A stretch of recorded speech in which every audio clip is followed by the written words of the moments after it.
Hey everybody, it is Cinnamon Cooney, your Art Sherpa, and today I'm going to show you how to paint this book lover scene. It's a still life of books with a big hair bow and a candle and cosmo flowers. And this particular one is about The Color Purple by Alice Walker, which is one of my favorite books. Now on the mic is my husband John. Oh, hello. And normally he keeps me from echoing in the room, but basically what he does is he mics me up, he gets the lights on, he runs a lot of equipment back there that you can't see. He gets the chat going, and also he asks me questions sometimes during the show. So you will hear his voice, but you won't see him. But he's really here to support us and make sure all of this stuff stays on because, believe you me, sometimes YouTube breaks in the middle of a stream. If you're here for the replay, put your questions in the comments, and I go through that my channel like every day. If you're here for the live, put them all in caps. We won't think you are yelling. You will notice that we have little people in the room whose name has butterfly and they have a little wrench by it. Those are moderators. Moderators are not art cops. They're not here booting trolls. Like, we'll handle it if one comes up. But really, they're hosts and they're guides. They're just people who know where all the paintings are. Like 2,500 of them. So many classes. I teach beginning classes and then I'll go through and I'm about to do it again, teach another beginning class. And it's just, we constantly have new stuff going on. So they'll help you find everything. And Pam is Antonia. I see people are noticing the hair. Yeah, You did. I went and scared a poor hairdresser half to death with my picture, and she's like, that's like a one on clippers. You got a style. That could be like a mohawk. I'm like, yeah, like me and my friends invented that hairstyle once.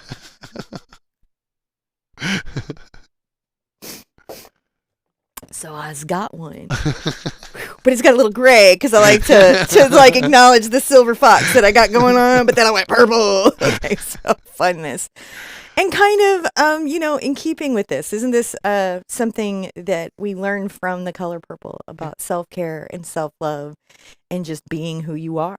That's right. And leaning into that, and that's where our success is, and our pain and our failure is constantly bending ourselves into pretzels for other people.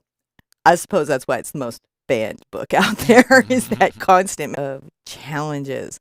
So if you've read the book, it's fantastic. If this isn't your favorite book, this lesson will work for you. Just change out the book to whatever your favorite book is. Could be Shel Silverstein When the Sidewalk Ends. You would just change the spine title. But I'm going to show you how to get the lettering in on this one. Now I've got a 12 by 12 surface here. And I have divided it into halfway marks. At the 6-inch mark, it goes 3, 6, and 9. Vertical lines, 3, 6, and 9 horizontal lines. That's going to help me show you how to draw that in. So I'm going to show you how to draw in the books, and I'm going to show you how to paint the books. But there's a traceable. This time, you know how like sometimes I'm going to just do the painting with you live because I'm just crazy like that. And then what? I think it's caching for a moment. Is it caching? It is. So we're going to give it a moment while we're still here on materials in just a second. Okay. And so give me a minute. I'm going to go. You take a moment just to talk to everybody for a minute. Oh, okay. So while it's caching, yeah. So hopefully, so like I don't even remember what I was saying. We're going to talk about materials. We were talking about the gridding. Oh yeah. So normally I just go through and just like paint it, and then from that I make the traceable. But this one I knew what I wanted. But I didn't have a reference out there. I didn't have anything that existed. I couldn't even really collage it together in an effective way. So what I did is I doodled out what I wanted, and now I'm going to do the painting from that. So I'm going to break this down step by step. Even if you haven't painted before, you're going to be able to do this. But you're going to be doing this with me as I design it. So I'll get to talk about like why I'm picking a color and putting it there, or why I'm making the choices that I'm making for this particular piece, right down to why I picked the cosmo flowers and the candle and the bow to go with the book. Almost put in lemon drops or some type of candy, but just decided I was good enough and we had a lot going on. So 12 by 12. Now I've broken up my palette. Yellow ochre. Oh, that was a long time. That was a very long time. I think we need to figure out what's going on with our internets, my dove. We're going to right now. It looks like it's going down. Give it a second.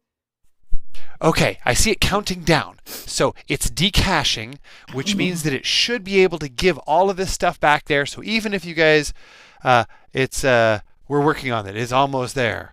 Let me tell everybody right now in chat. Almost fixed.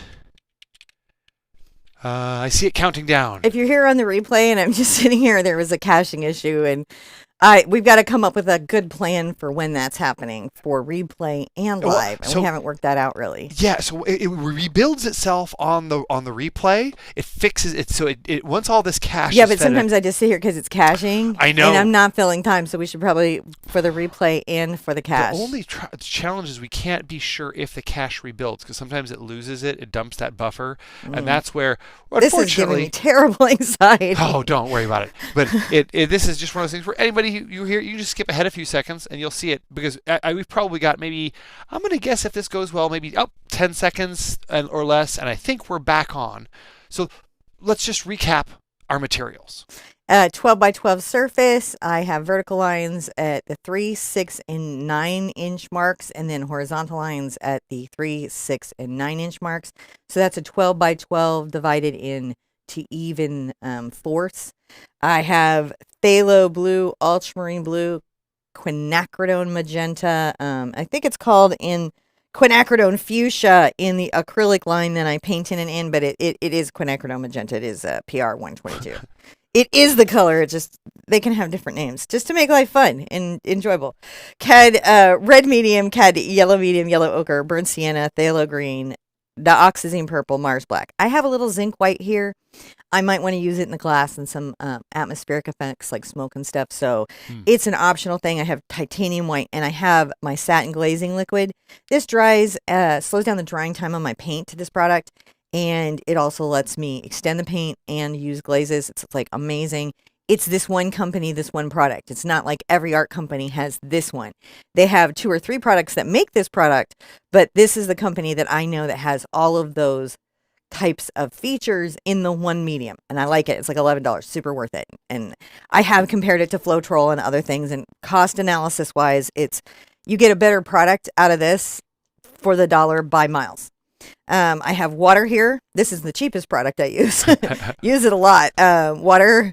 I have water in my water bucket and water here. And I understand a lot of acrylic artists are not about water. They say I don't use a lot of water, but the product was made. I'm just going to take this from the guy whose dad invented it. It was made to be thinned with water, so it's okay. It can mess with binding if you do it too much, but we don't really get into those edge cases in these types of lessons. Right. No, we don't. Oh my goodness. Bree says, "Can I just say I love you, Cinnamon and John?" And then Heather C is happy early John Cooney Day. Yeah, it is John's birthday tomorrow. No, it's not tomorrow, is it? It's the 31st. Yeah. Oh wow. Yeah, we were gonna do a Zoom with patrons for his yeah, birthday, but I think you totally forgot it. So I don't know. Whatever we do, we do whatever you want. I'll put out a thing. I'm not even worried about it. It's like, it's weird. All right.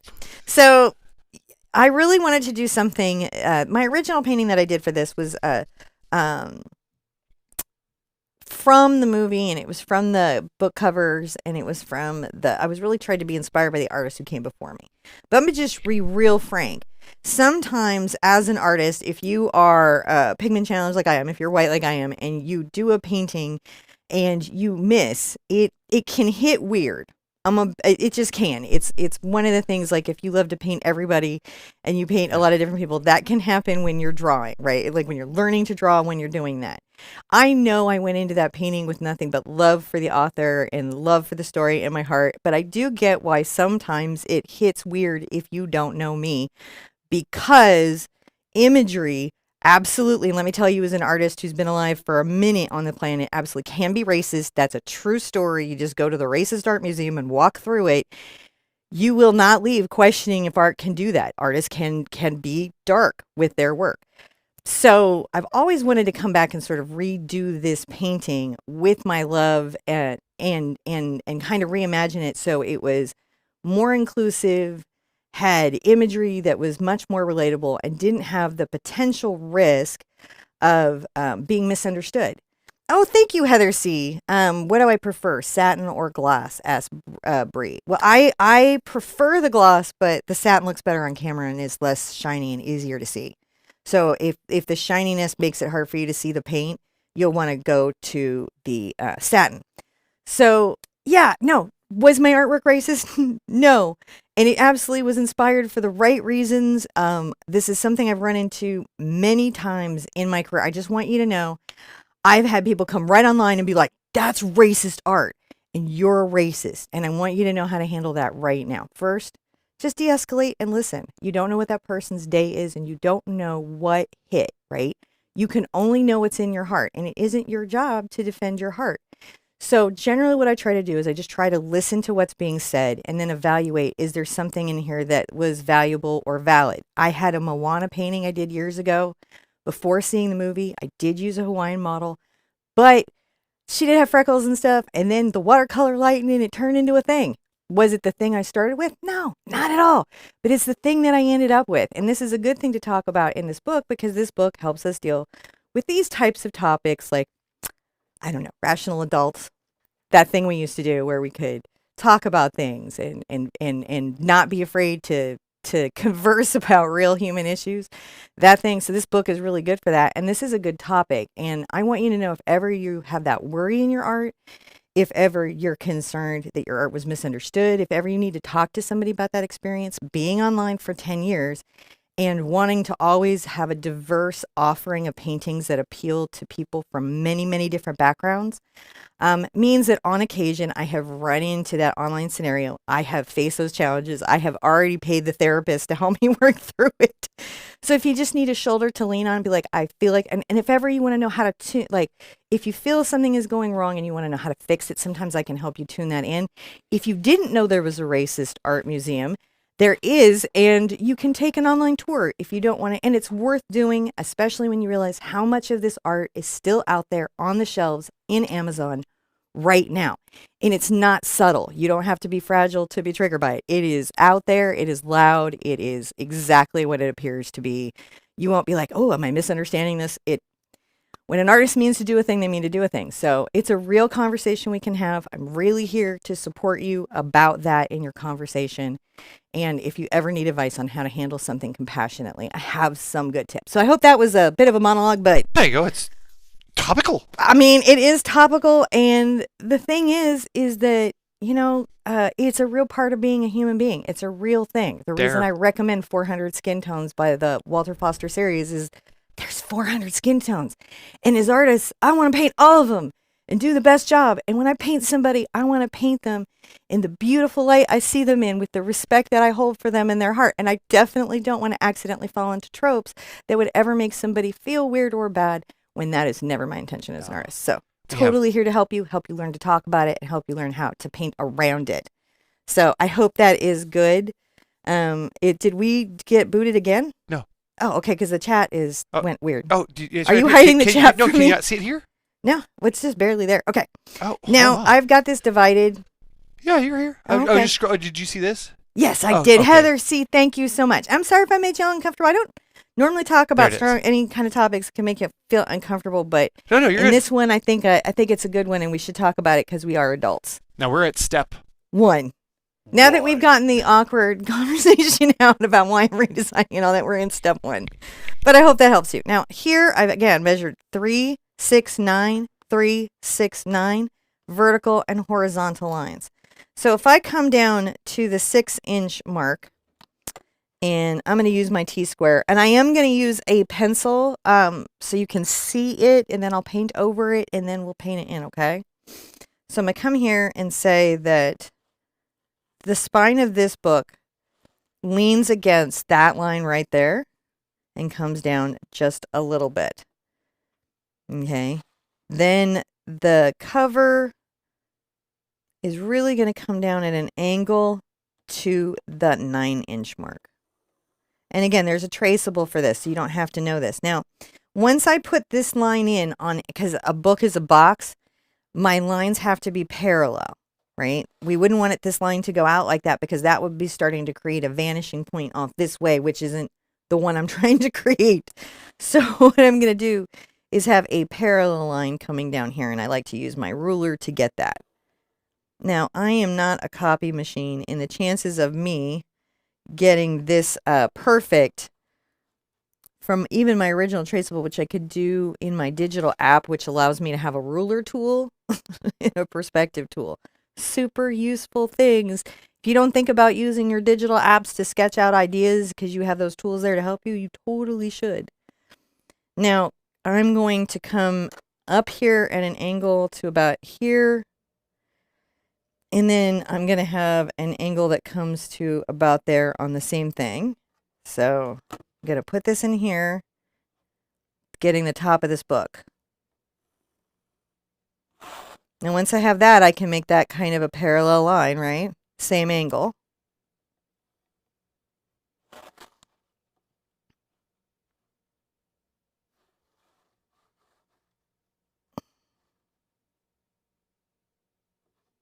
I'm going to kind of get this one down here in too.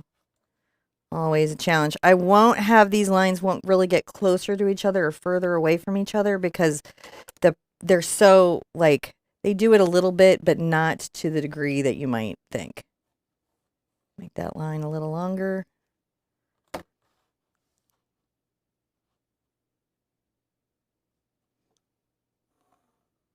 Line up my book line so this line lines up with that line. I like to bring in a bit of a spine. I curve the spine in, and that will let me bring a straight line down and a line out, and that kind of shows the spine of the book. So that's how I can get the spine out. I kind of talked about this in another book, one that I did a while ago, but that gets that spine of the book out. So it's that kind of like scooping in and going. Now I'm going to drop another one down here. Bring a line out. And then this almost has to come from right here, almost off the canvas to be parallel. These aren't parallel. They can be turned, if you think about a stack of books, they don't have to be stacked neatly. They can be like off kilter from each other. All right. Now, I'm going to bring a little line out here. And I might have to bring that one in, I might have to move this one up a bit. And that's okay. Make a vertical.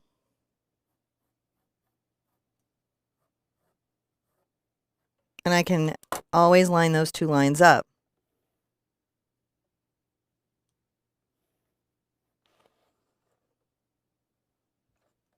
And this one too can have that little inner shelf.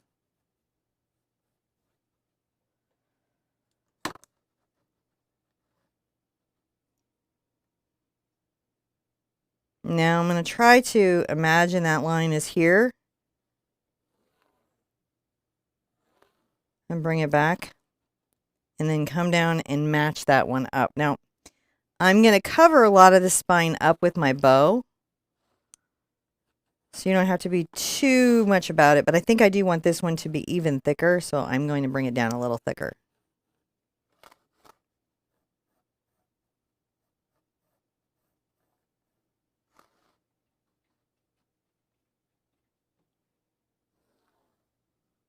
Just so there's some differences between these two books, right? Now, here, kind of really coming down, it's off center from, if you think this is 3, 6, and 9, down here on the 9-inch, and just past the 3, I'm going to make a little circle there. Now, understand, a lot of this I have to do from my library of knowledge, which is why it's good to always get out your sketchbook, your art book, and practice just painting folds of fabric.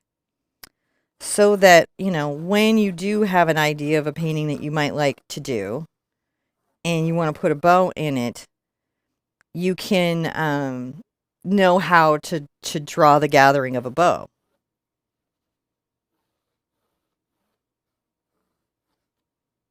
So we'll get to play with that a little bit.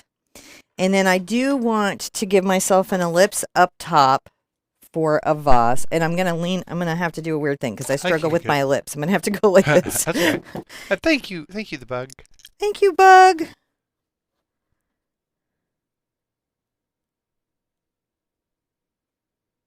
I recently read a book called Nevermind. I think it was by Passive Aggressive Raven. Happy birthday. That is a very good dad joke. So I will be probably retiring the other painting, or at least putting it unlisted and then just having it findable through the website. And that's another thing I want you guys to know, that it's okay to do. Like sometimes you might think I want to lower that. You might want to change your mind about a painting. And guess what? It's okay to retire something because you didn't think it hit right. Not everything you paint has to be like kept sacred. That's something that sometimes can be hard for us to understand. You know, sometimes getting that ellipse is a journey for me, so.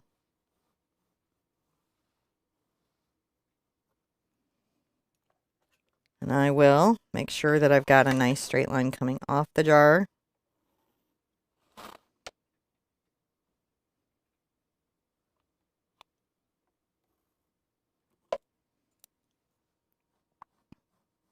And you'll see these better in paint when I put them in.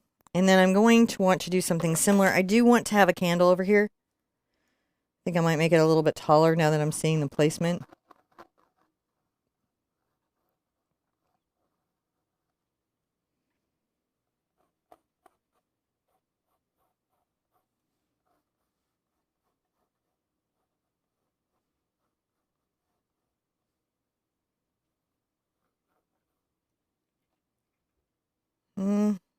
No, it's terrible placement. So that'll happen. This is a kneading eraser, a gumming eraser. The reason I'm changing this and I'm moving this in is I'm going to set my lips on the book first.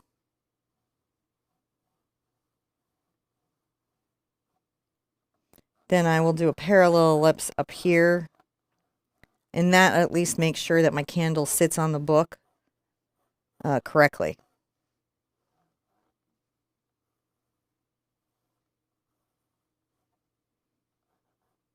There we go. Right, now I know I'm going to be focusing what the books are on the spine. Right, and I'm going to be placing some flowers out here, but I'll probably work those in. Those are easier to do if you painted with me sometimes when you paint something. The other thing I did is I filled in space with some loose flowers down here, which will drop, that came down, that are the Cosmo flowers. And that should give us a very good still life to represent our love of this book. Now, there are other things that you could add. You could add candy that's mentioned in the book. You could add lemons. You could put little things that stuck out to you that were like a needle and thread. Whatever was symbolic to you in a book, you can put into this type of still life. I almost did the second one as a Doctor Who thing. I just wasn't up for figuring out the perspective on it today. I was like, that would be funny because that would reflect us so well. So that is sketching it in. And, oh my goodness, there's a thank you, Mary Myers. I missed that. Can you go back up and open that? That's how wonderful from the bug, but I missed the Mary. But luckily, I could see the tiny, before that. There it is. Mary says, you're handling a difficult conversation very well. I've heard of that museum. I think as artists, we sometimes help open eyes. I think that's very, very true. And if you don't know, you don't know. And it's okay not to know a thing, but now you know the thing. And again, I think it's important that we hold companies like Amazon and stuff like responsible for the types of things they allow to be sold on their sites, like stolen artwork or really awful stuff that honestly doesn't belong in a marketplace where we all shop. But I can't get them to, stop the people from stealing my art and putting them on skateboard decks. So I feel like we're a long way away from that. Just saying. I'm not that hopeful. Thank you so much, Mary. I really appreciate it. I am ready for the next step. So we have it sketched in. You can use a traceable at this stage, or you can do that. Now, what I'm going to do very quickly is I want to hold all of this. Okay. All right, so we're going to sketch this in with our paint real quick, and I'll just use a brush, probably a D brush, just because maybe this filbert. I just want to get my lines in a little more, and I think that I'm gonna do a lot of playing with contrasting colors here a little bit. I think so. There'll be some yellow and some purple. So I'm gonna sketch this all in, maybe with my yellow ochre.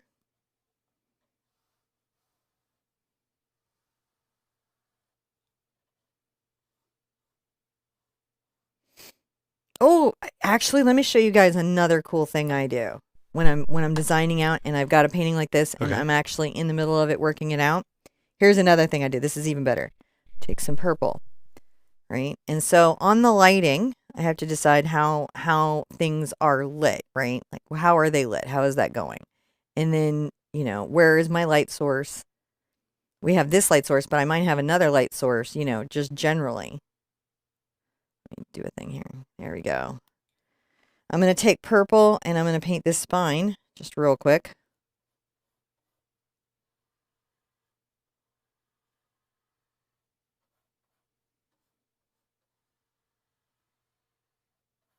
We're going to do a thing called blocking in. It's a type of underpainting. And it's a nice design skill to have because it will let you figure out, how you want something to read. Now I'm going to add a little white to this paint and just paint the top of this book with a little bit of the purple and white.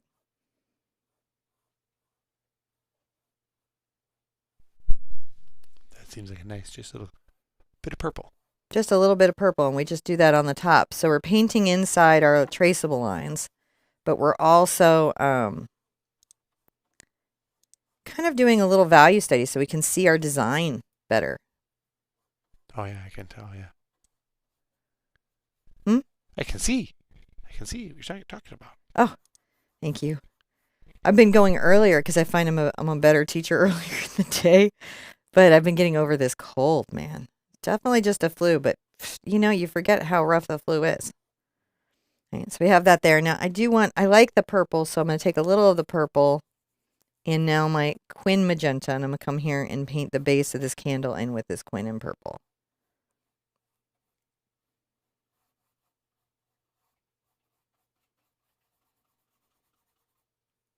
And then as I go forward, I'm going to get a little of my yellow ochre into it. And kind of paint the upper half with yellow ochre and the magenta and purple. And then get a little bit of white.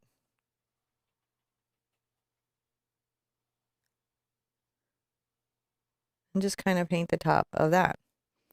Now I can always go back into my purple and white.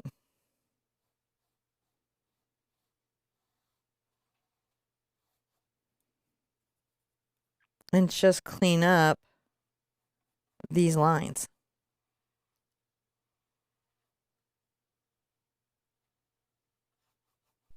So Stephanie was asking, are the books going to be an antique leatherish kind of thing? Yeah, more colorful, probably not as, I'm thinking my top one's going to be purple, and this one I think is either going to be, I haven't, like maybe a gold, I'm kind of thinking getting it into golds and reds or something in there, so playing with those colors is my current thinking. Now for my paper, I'll go ahead and just take my white and brown and yellow ochre. That doesn't mean I'm not going to paint this in more thoughtfully. I'm just making sure that we've got some.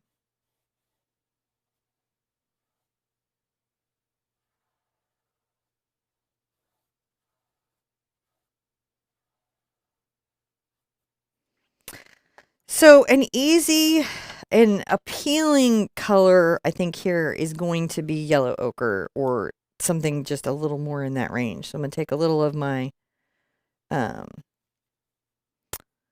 cad yellow and yellow ochre together.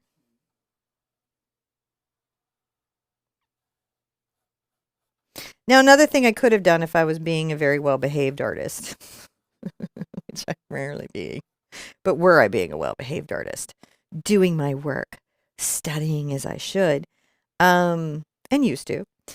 But one of the things I might have done is done this sketch several times and then tried different color schemes out of it.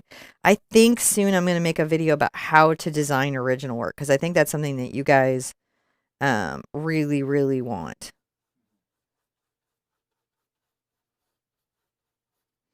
Now, as I come forward, I might, on the top of the book, put a little brown here. And here, and then move it into the gold and white. That is because I want to talk about the shadow that might be under the book. So that's just a nice reminder that there's value I want to pay attention to.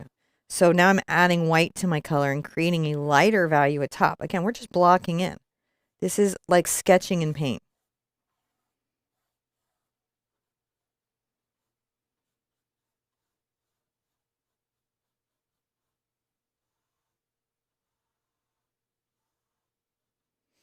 Another thing to remember is that if you have to continue a line through an object like I'm doing right here to hold that line, you can do that. And then also that you can reset a line later if you need to.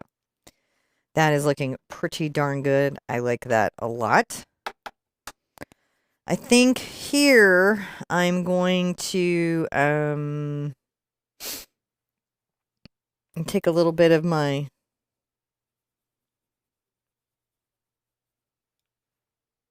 Phthalo Blue and Phthalo Green. It's not that I'm being literal, like this is definitely going to be like a solid aqua color, but I will have a lot of it here. So I can paint it in that way. And I'm going to just go ahead and fill that all in. That is just with Phthalo Green, Phthalo Blue, and a little bit of white.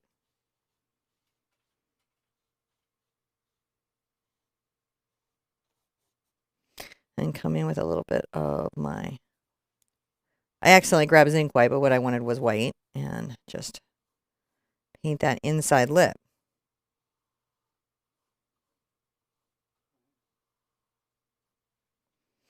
And take a little bit of Ultramarine blue and purple together.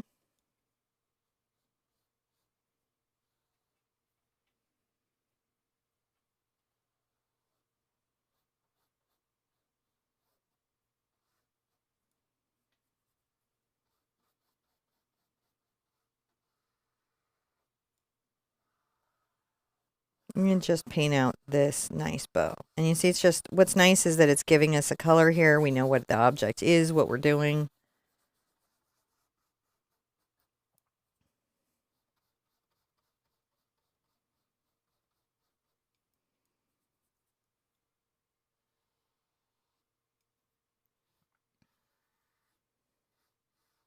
And just painting it in there.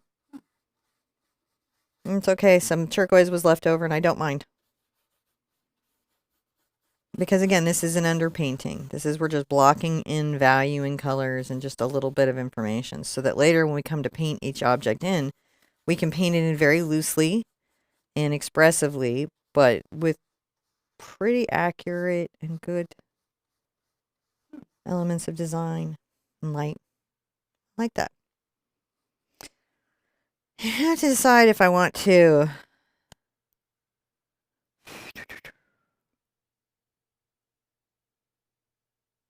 I'm not super sure there. So when I'm not super sure of something, I may leave it until later. Now, another thing I might do is I'm going to come across here with my ruler at the 1 inch mark. Yes, it's 1 inch. I'm going to take a little bit of my black and blue. And try to make a straight line across. That's 1 inch above the bottom of the canvas.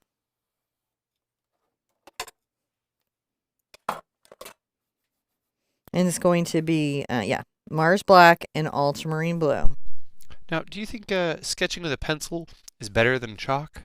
Or No. chalk is better? So the issue with pencils is, for artists, is that they can bleed up into the paint or the pigment when you're painting. And if you're not aware of that, right, you can end up with a lot of discoloration in your painting. I don't think there's anything wrong with it as long as you know that that's a thing. Like, it's not morally wrong or anything. It just can be problematic if you're not prepared for the pencil to bleed in to the paint. Now, I can do different things, like I can use a watercolor pencil, which is going to almost in some ways lift up much quicker into the paint, and I might only do it lightly on an underpainting like this, where a little bit of gray here and there isn't going to mess me up.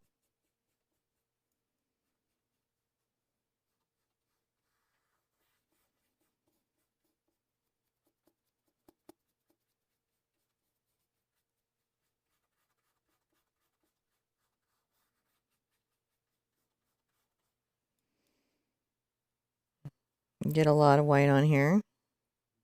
I don't mind if I have some kind of blending medium. I just want a lighter color up here. Again, just in the gray.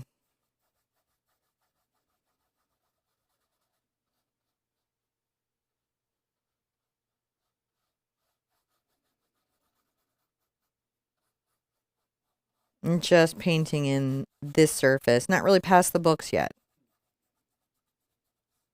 With the light color. Yeah, I've got to come in with a shadow for sure under this bow. But I'm still trying to decide if I want to put tails here.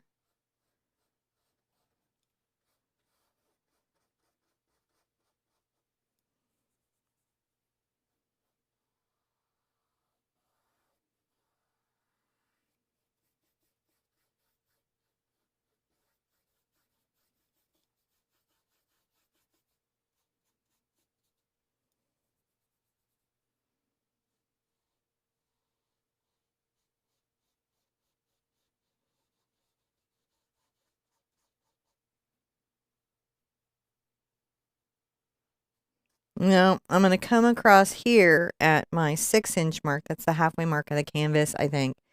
And just kind of make sure that I've got a nice little horizon-y type of situation. And then above this, what I'm going to want to do is just go a little darker.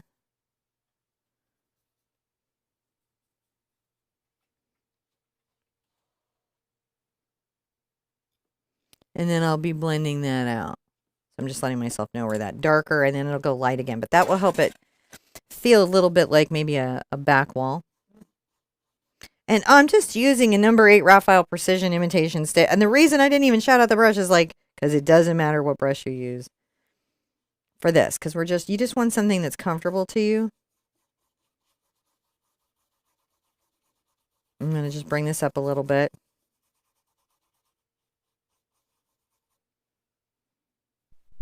So they was curious. Lisa was asking, does the bow have some kind of significance to the book, or was it just a design element? No.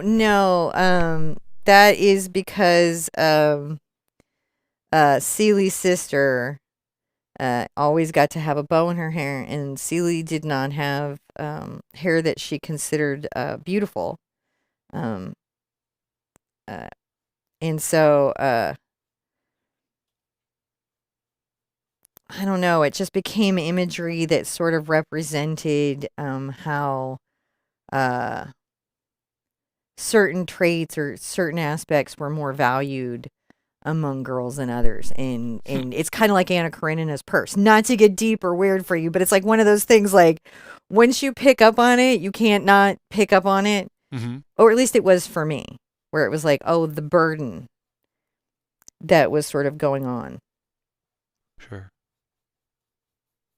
And again, it makes me sad that this is a book that gets banned as often as it does, because I think it handles really human topics with just a tremendous amount of honesty and optimism and hope. And like the end message of the book really is, to me, the greater message was that her power was in being herself for herself. Mm. And when she finally did the things and embraced the things, and could get to the things, and she had to fight to get to those things. They weren't given to her or made easy, and she was never told she deserved them. In fact, everything in life told her that she wasn't worthy of the basic decency that most were afforded. And she struggled through. Boy, can you tell I got deep into this book? I'm adding a little more white into my... Certain books will, I think, hit you in a kind of way that they speak to the human experience in such a way that they become part of your inner mythology and architecture. Mm-hmm. Is the only way I can think of it. Which is why, conversationally, Anna Karenina's purse does come up. Because sometimes you're just like, oh my goodness, somebody get this woman a smaller handbag. She's so burdened. So it's just one of those things. Yeah. So I don't know, like, you know, I think for everyone there are different moments. Mm-hmm. I think that it has relatability that's just, I've been in different women's book clubs and stuff, and it's definitely one of those books that when people give it a chance and read it, even though it covers some hard topics, it does it in a way that, Yeah. I don't know, is inspiring, Sure. actionable, something. That all seems Authentic. Mm-hmm. It also lacks, I think, the toxic positivity that some novels can get a little insipid with. Where it's just kind of like, just put a smile on it and it will all be okay. Right. That's not the message. And I think sometimes that can be a really dangerous message. Not that trying to keep a positive attitude isn't important. I think it is. But I think you can take that and it can become, I don't know, harmful or more of a weapon than a tool.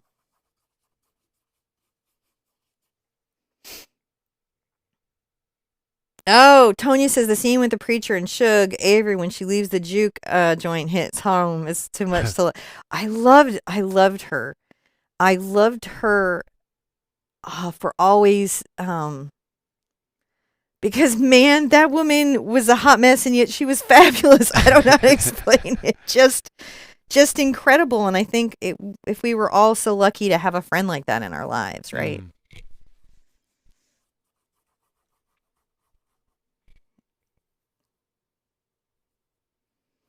So I don't know if you have a local library and that stuff. If you want to go support authors and books, you should go by and see.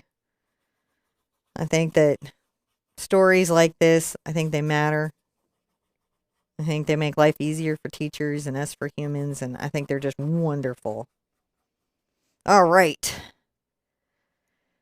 I am pretty happy with that. So what we call this like an underpainting, or we're blocking it in, but we basically said in our story, we've got a vase here. This is some type of candle object. I haven't even put in lighting information. We've got a bow. I haven't put in the flowers. We've got our 2 books. That gives us 2 planes of storytelling that we can play with. And we have our table. Now I could drop some of a flower over a table. There's a lot I can do to pull things into this plane as well. And, we might do something fun. I might do something like with ants or something. Something fun, like a little bug, like little bugs going over. Could be fun. All right. You ready for your next step? I'm ready for my next step, and now we're going to get serious. So let's buckle up, buttercup. There you go. Okay. There we go. Step 3. Step 3, I'm going to use my number 12 D brush. You could use an 8D brush. I don't think it has to be a 12. If you have just any scruffy brush. Now this is a D, which means it's a filbert and a round. It's got the round blending edge and that shape. But guess what? What I just want is something that's scumbly and will let me blend my background. Now I know I've got a candle here and I have to think about the light. This is further away from my light. The light's going to be coming down here. So I know that I've got to consider that light when I am working this. And guess what? It's too wet. I have to dry it. I'm sorry, babe. That's okay. I don't know. She just has to finish drying it. And that happens sometimes. Just, dry. And we'll get that done now. We're gonna just let it go for a dry. Sometimes we put in commercial breaks during these drying times. I will next time we do a break, because that allows us to accumulate those ads in one place rather than getting scattered throughout. So I'll re-3 you. Sorry. No problem. All right, back to the scruffy brush. I'm going to get my glazing medium in here, and I'm going to go ahead and get a little of my cad yellow, which had my yellow sort of ochre. I'm going to come right here around my candle, brushing back and forth. So I've had my cad yellow and a little titanium white, a little yellow ochre, and my glazing medium. And I'm just going to kind of lightly pull that behind the candle.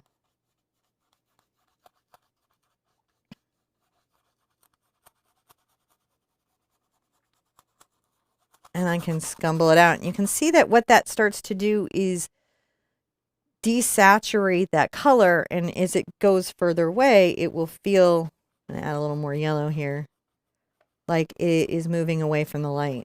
Now I've got glazing medium on my brush and my pressure is light and I'm barely touching color here.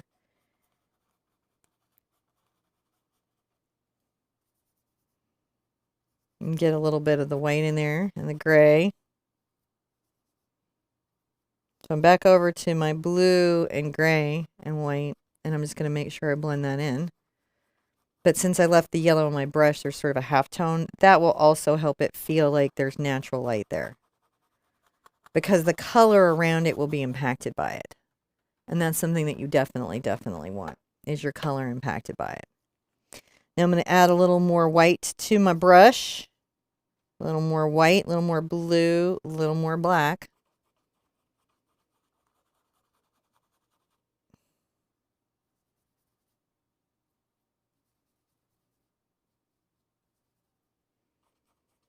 And that's maybe too dark.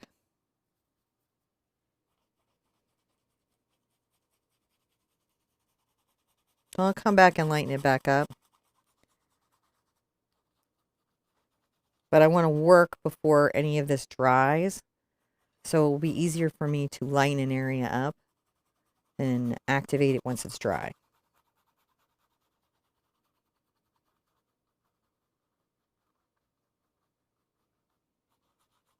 Now, there is a huge program coming out soon, guys, that you're going to want to make sure you're on the newsletter or at least signed up over on Patreon on the free account. That's a second place because I've been trying to put the newsletter over on my Patreon too. So you can do it through a website. Just like go over to the website. I'm adding more white here. And there's a big new beginners program coming that's going to be just like 5 colors and not too many tools. And we're going to like really go from the beginning again. Yeah, I'm rebooting the beginner course again.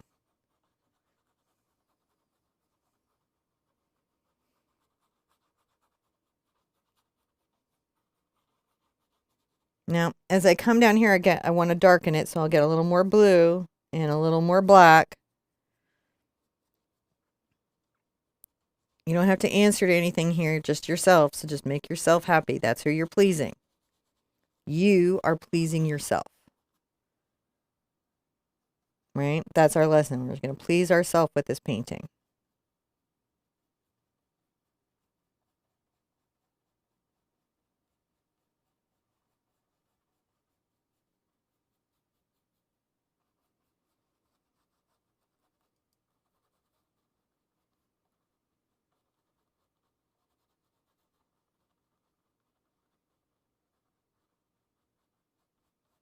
All right, there we go. Are you a Swiftie or listen to Taylor Swift songs? Asked Ronan. This is a very important question. I agree. I am probably a little. What I will say is my moderators are big time Swifties, and by proxy, I am super Taylor Swift supportive. I probably know more BTS songs. But I do know Taylor songs, and I do have Taylor jams. I'm just a little bit older, so it's more like Cyndi Lauper is more me, more Cyndi. But in all coolness, Cyndi and Joan Jett are still pretty awesome, so I feel okay about it. I'm like, if these are like who I'm looking up to, I'm doing all right. I'm gonna come here and grab a little bit of white and yellow again. I'm gonna come behind the candle and kind of break this up too. Just feels a little like it could use something.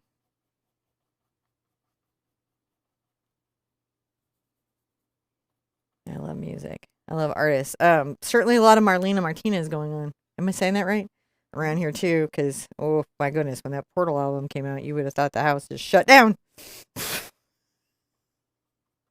I like that I have kids, and I love that they introduce me to music so that I don't get just stuck on my own playlist. That has been kind of nice. And honestly, for music now, lately, I've been doing a lot of TikTokers. Like musicians that are independent who release their labels on TikTok. I've been just kind of listening to that more. And just sort of finding my own weird little jams. It's been kind of awesome. And then buying those artists' music on the platforms directly from them. Because, I mean, think about it. Like, the whole reason I'm listening to them is them. I don't need to give the record company more money. They're going to just release me the song. And the artist gets more money when you do that. Now I'm going to dry this, and then we'll go on to the next step. Okay. So, yeah. I'll ask here in just a second, Stephanie. I'm pretty sure. So, there will be, we're going to be redoing the Big Art Quest in different ways. So it's definitely new art content for that coming down. But I'm not exactly sure in what package or name it will be. So, we'll, we'll definitely be checking that out here. I think in the. What do you think there, Cinnamon? Oh, I was just thinking about the Big Art Quest question. Yeah. I'm yes, and I'm not sure how. Like the beginner course that's coming up, it might get branded Big Art Quest. It would be like that. That course taught me how sequential, weekly, consistent learning is everything, and that you guys want to know as much as every artist wants to know about art. And so, always talking to you, like you're full time into this. I learned that just tell you everything and tell you practically, and you will make the most of the information. So I've learned a lot from those lessons for sure, and I'm bringing something back. This one I'm working on right now. I'm real excited about. My goal for it is to have everyone who does this course feel like they could do acrylic April this year with us, even if they've never painted before. If they do the whole thing, that's a goal. I put goals in front of myself. Let's paint some more table. All right, I'm gonna take a little bit of my black and blue again, making my table gray. And I'm going to do a slightly darker kind of color, maybe here at these little edges, and then bring a little more blue in. A little more blue. And then some white. And because this has this nice edge, then I can easily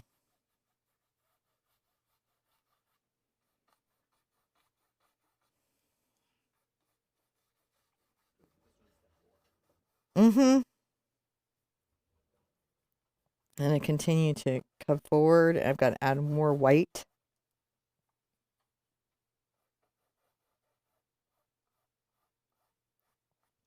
And I'll brush over this area I just painted very lightly, and then continue to lighten it out. And if I get it exactly right, the effect should be that of like the table almost rolling away. And so we hope to get there.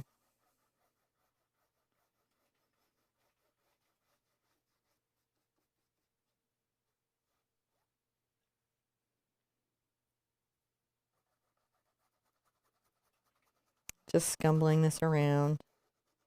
Now I've got to put shadows and stuff under here. So some of this painting is about just putting a little more paint on the canvas. You can see I'll go over my bow. I'll go over objects.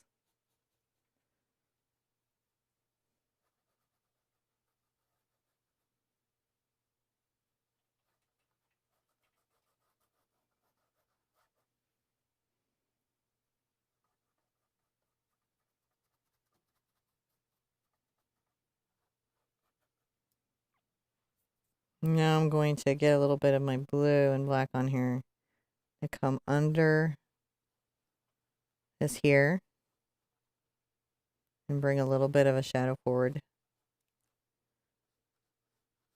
I'll come between the bow.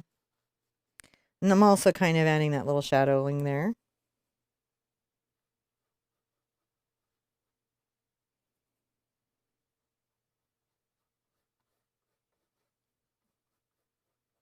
Put a little shadow shading under my bow here. A little more blue if I need it.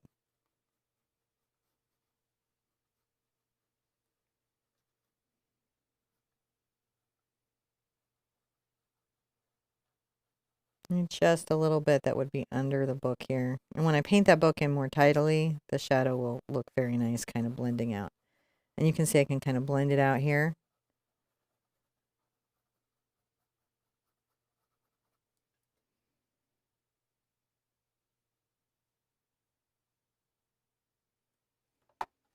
Just a nice little bit of value. I like that very, very, very much. Take a little bit of my white.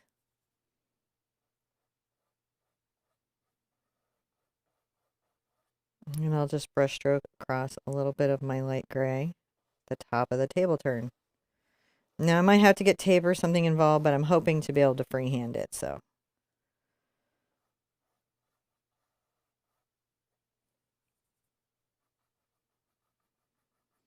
Just lightly brushing a slightly darker value.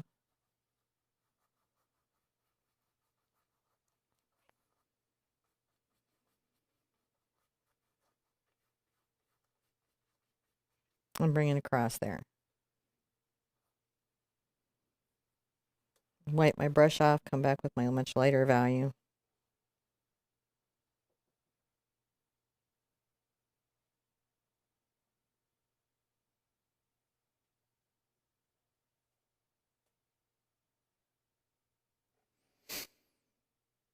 You know, and really your goal is just to make yourself happy. So keep in mind as you're like, what's my goal here? To make yourself happy. But what we're doing is we're creating a light value. So there should be a dark value and then a lighter value and then a darker value. And that's going to start to give us a little bit of our differential in our picture planes. Now I want to dry everything. Dry everything. Ooh, Stephanie Nolan asked a good question. What is the theme for Acrylic April? And the bug answer. So the earliest that people know is in the patronage.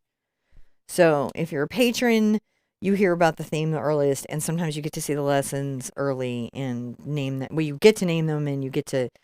We publish those books, and if your name gets picked, you might be in the book in a chapter, and it's a whole thing. So it's a journey, but everyone else will know earlier this year than in other years because we're working on the program earlier.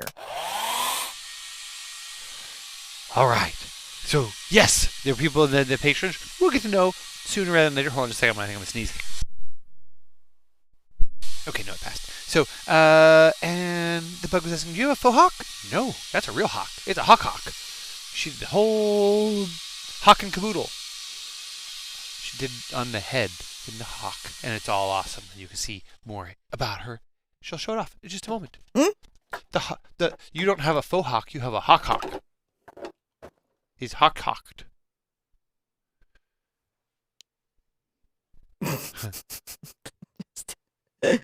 But no, I do, and I'm really excited about it. True story. All right, let's put in some of our background objects. I'm going to get a round brush. I think I will get a number 6 round. Make sure this is the correct one. Yeah, number 6 round. It comes in a set of 2. These are very good round brushes, but what you want here is just a brush that's a round that you trust. Now I'm going to put my glasses on, and let's say I've got a little flower that's going to be here. I'll go ahead and take some of my Ultramarine blue and my Quinacridone Magenta, my round brush, and come right here, and let's make a little dot. And I'm going to press in and kind of pull down.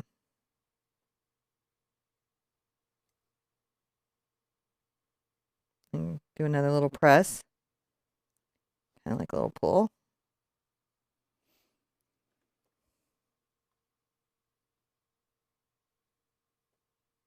Another little press. I'm just creating the opening of the flower.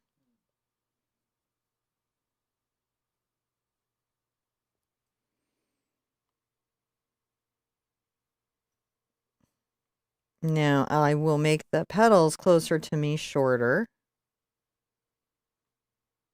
And we will see that once I put the center of the flower in. You'll start to see the perspective of the flowers. And so that's kind of what we think about. I'm going to go ahead and put a little ball there.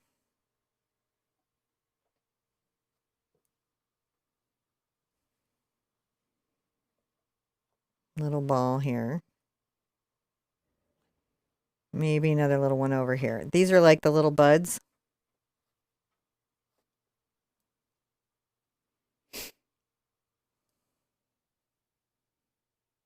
Now I might get a little pink in here.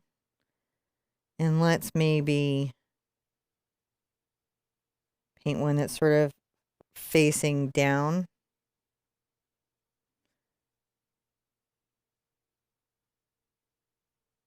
And that double stroke just helps me catch the thickness of the petal.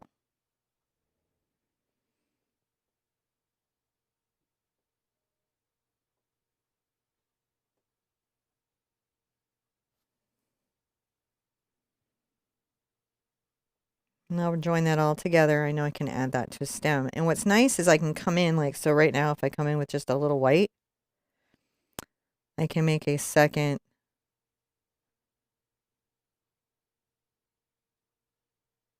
run of petals pretty easily if I wanted to make that flower feel like it's, you know, a little more that way.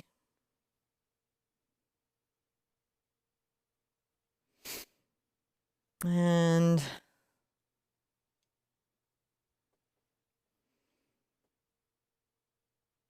sometimes it helps to get the glazing medium in there just to improve the flow. If you're having problems getting your paint to flow off. Come in and just bring in another little petal.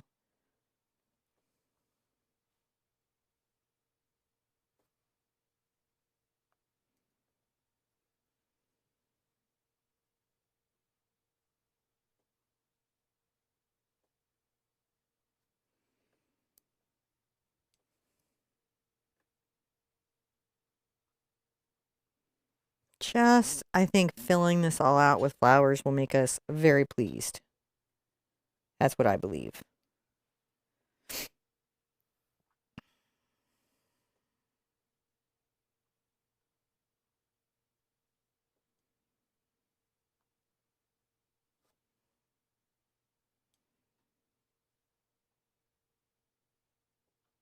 And we also have to remember that there's object placement, which means that sometimes how the objects are placed in our painting determines when we can paint them. Right? So we're painting objects that are maybe further back.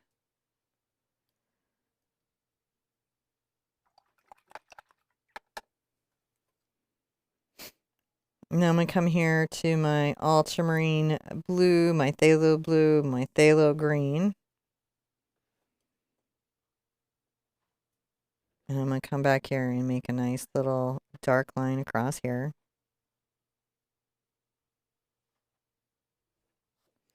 Kind of trying to capture the ellipse.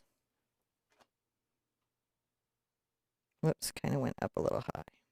And what I do when I boo-boo with my brush is I'll come out and I'll rinse out.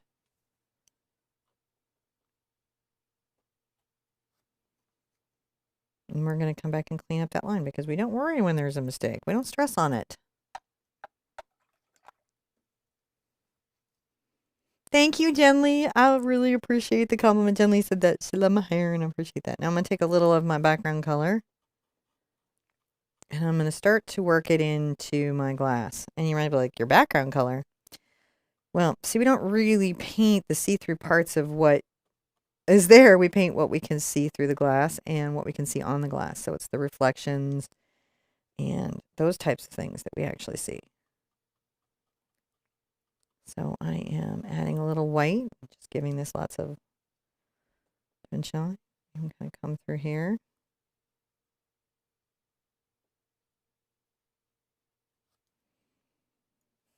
And come down.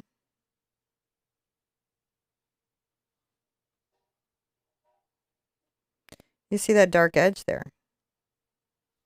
It's important.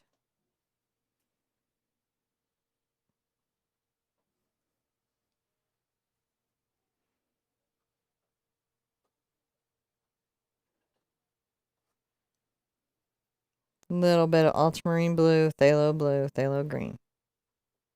And then playing back into the gray.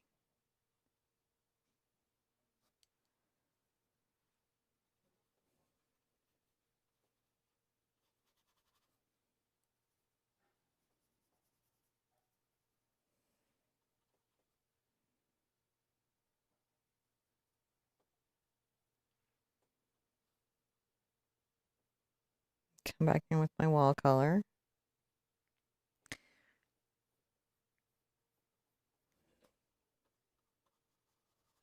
And get a little glazing medium on here and work through my wall color some more.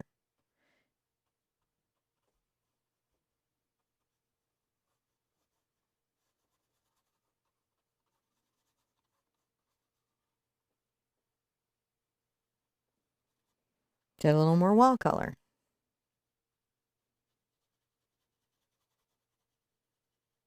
And maybe even lighter into a table color.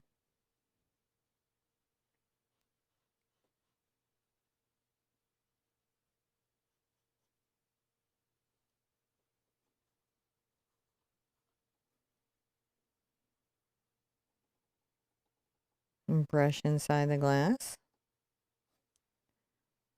You've got this. I know this seems like, what? But you got this. If you just keep adding the layers, what happens is eventually the painting just shows up. It's sort of a you will build it and they will come kind of scenario. Now I'm going to get some of my background color again. And even though I know I'm going to put objects in front of here, I still don't want this to be a hot mess. So I will go clean that line up. Now I'm going to take a little bit of my Phthalo Blue and Phthalo Green and burnt Sienna. Little glazy medium here. And I'm going to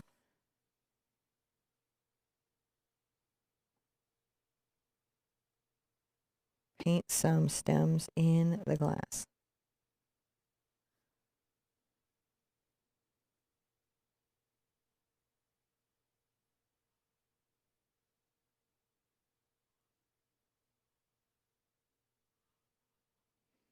Sketching out the little stems and things that could be here.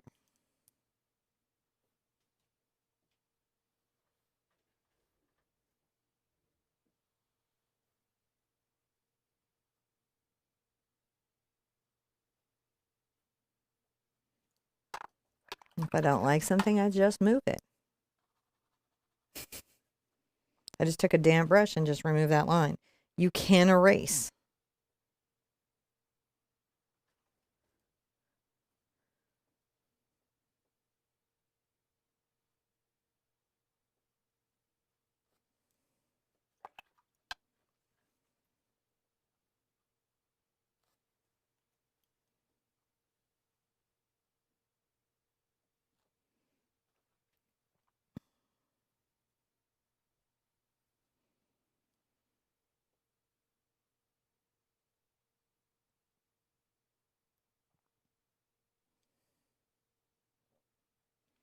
Sometimes it's nice just to come back into the glass, you know. So you start to think about what's going on for the water objects in the glass, everything, right? How they sit in there. Now I'm going to put my water line at about here.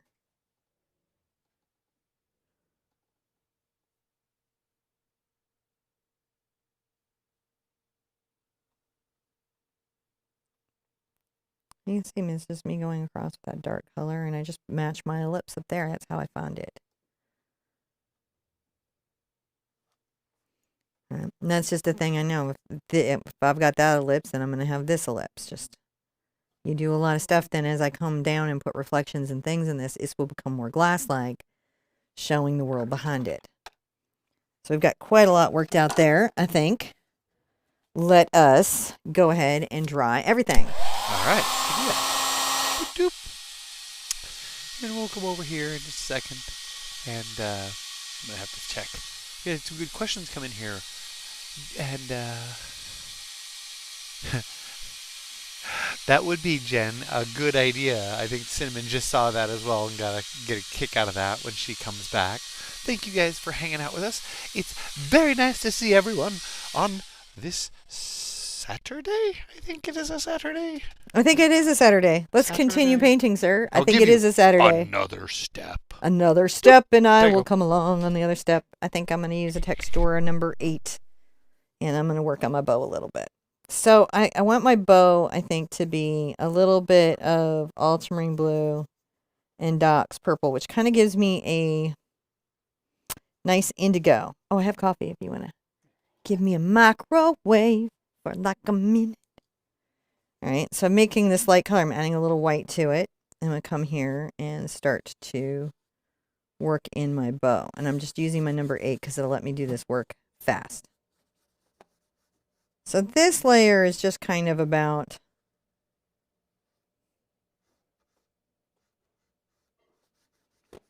getting the color base in, like what's the color, do I like the color? And then it's also about, making sure that my placement is got me happy.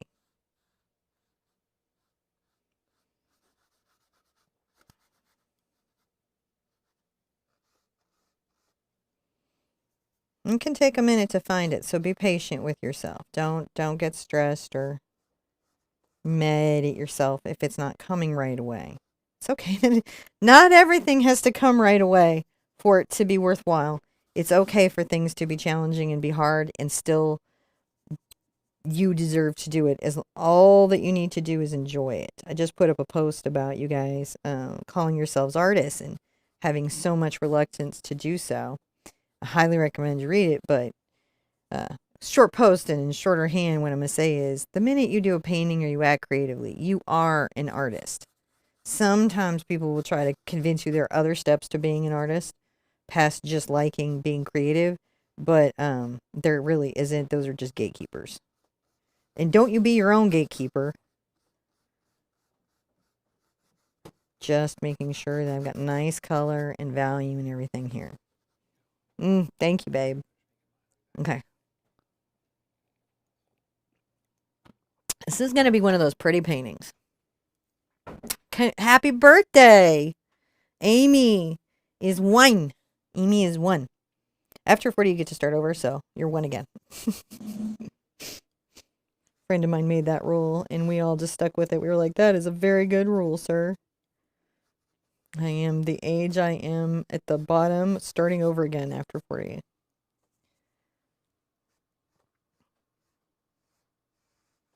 And I'm just making sure that this is repainted back in. Now, I want to make sure that this is satiny and is shiny and has some of those little nice effects.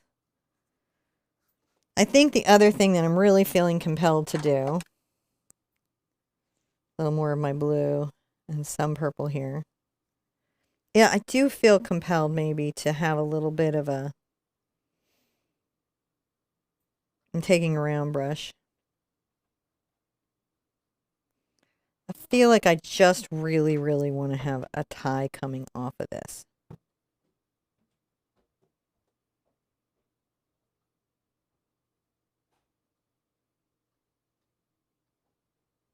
You can kind of see me adding this here. One of the reasons I like the idea of this is that because it can go off the edge of the table.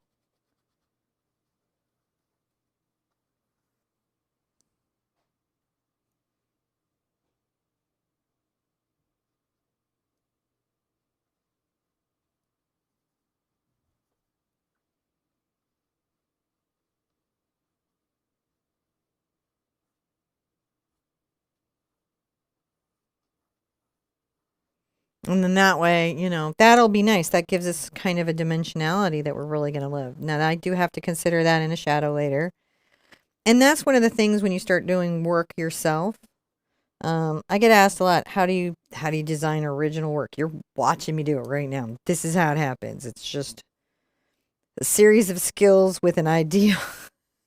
And then, you know, as you're painting, sometimes the painting itself will start to give you instructions. That was my number 6 round. I'm going to go back into this and I'm going to add a lot of white.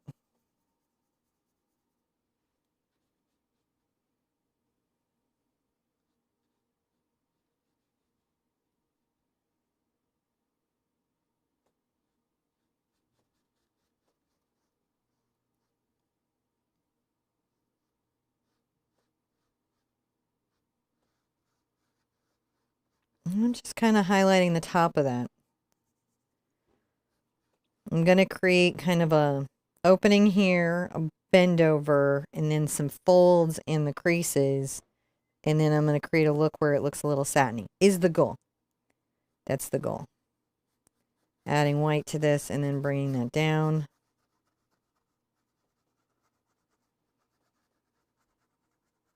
I'm scumbling that out.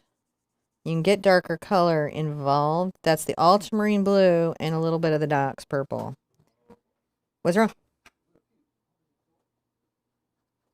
Okay.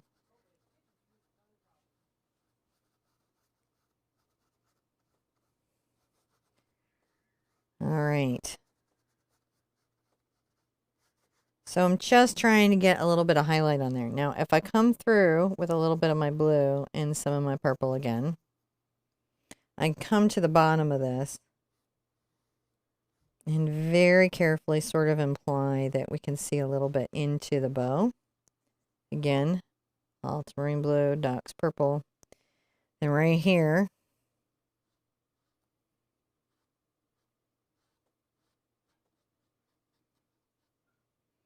now I'm going to go again, the dark color on this side.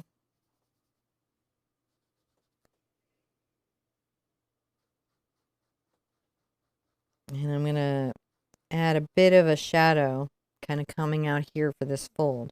We're just continuing to build up the folds.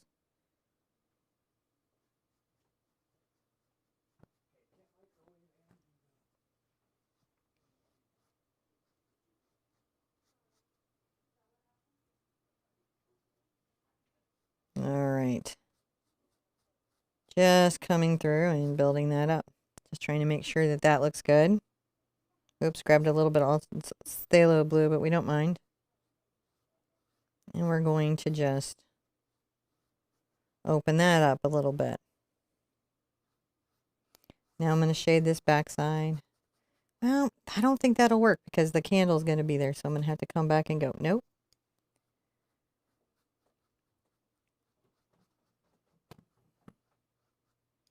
The reason being is once the candle gets involved, I have to think about the candles. Oh, wonderful. Yes, please. Don't eat where you paint. Do if you teach online, but don't do it otherwise.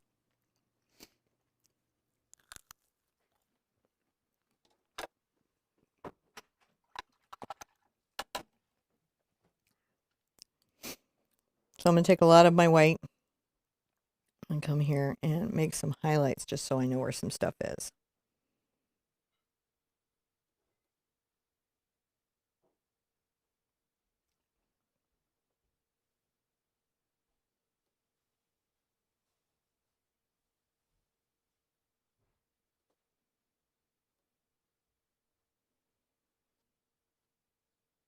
Just making sure I know where it is.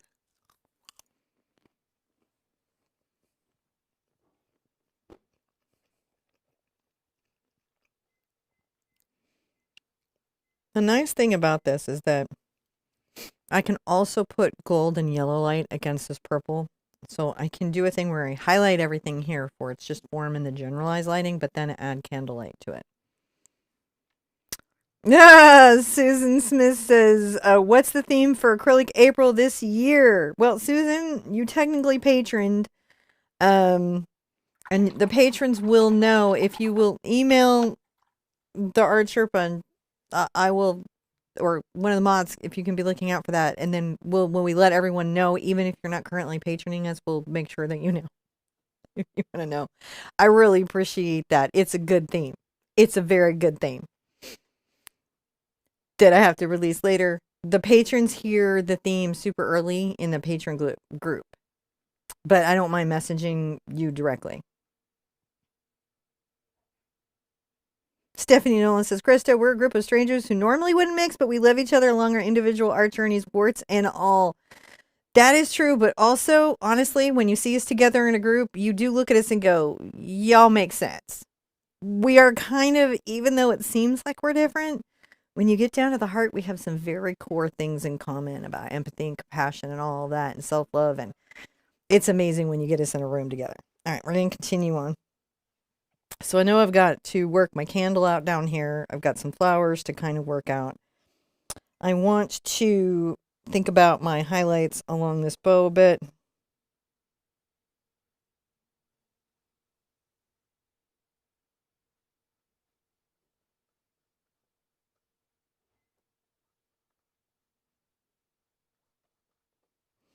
I can go ahead and get a little bit darker color if I need to kind of example the shading. What am I thinking about here? I'm thinking about there's going to be light here, and there's going to be a highlight of light of the tails coming over the table. So I'll need to figure that out. And That's what I'm thinking about right now.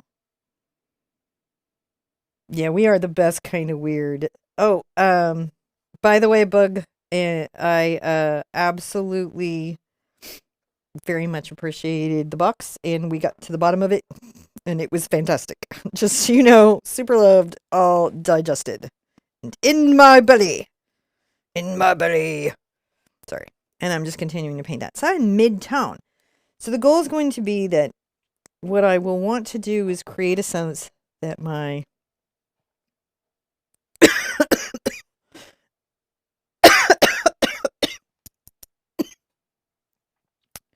ribbon tails. No, I just had a cough going. I just got coughing. I think so. Just coughing. I don't know. I keep thinking it's going to go away, and then it comes back.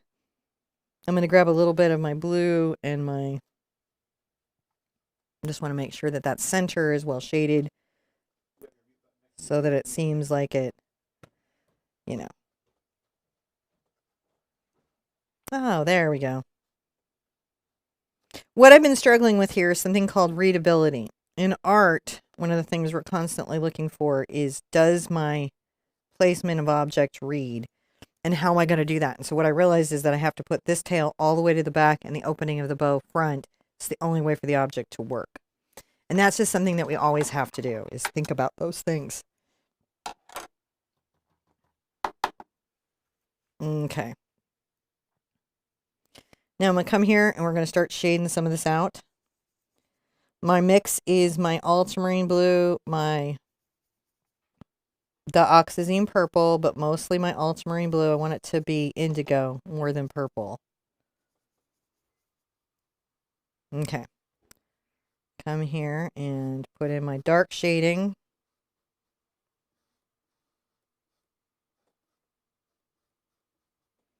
Shadows. The dark shading is right here.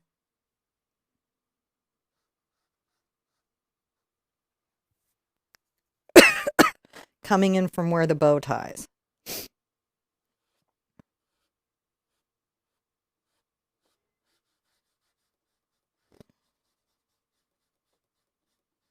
And a little bit darker there. Now, I can come into my white. And highlight a little bit.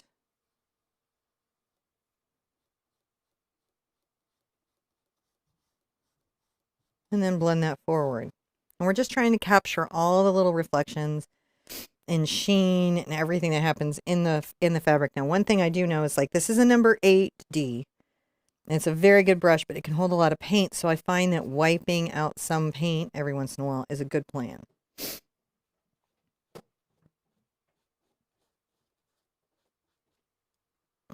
Adding a little more white here.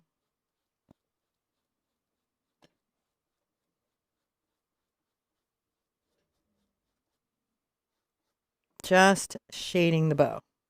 And once it starts to shade, you really start to see it. The material it's made out of, all of it really starts to take on a personality.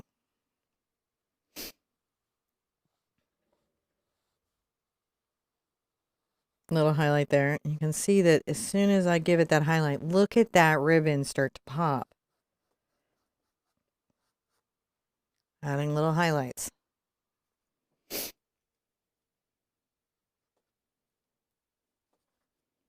I need to get glazing medium to slow down the drying time of the paint, I can.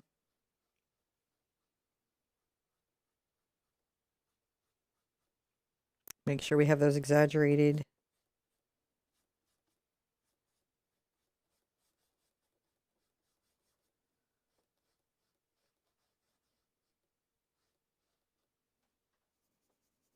A little bit of the darker color.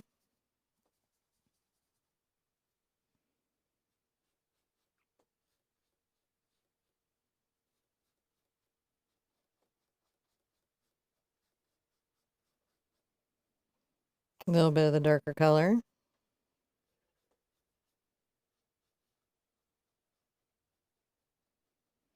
And we may even glaze some to exaggerate those highlights. Now I'm going to add a little more light color.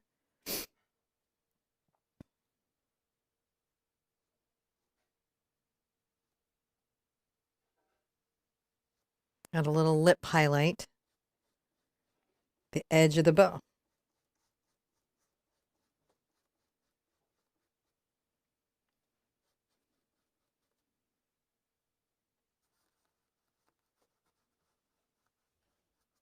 Now I'm going to go even lighter highlight.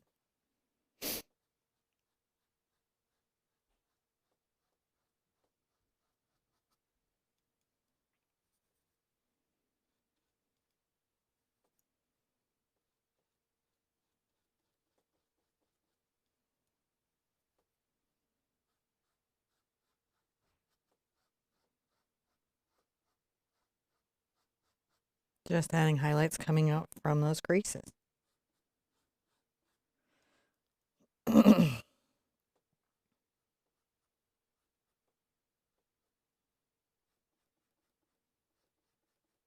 And the highlighting as the ribbon goes over the edge. I wipe out my brush. I rinsed out and I wiped it out. Wipe it out. Wipe out.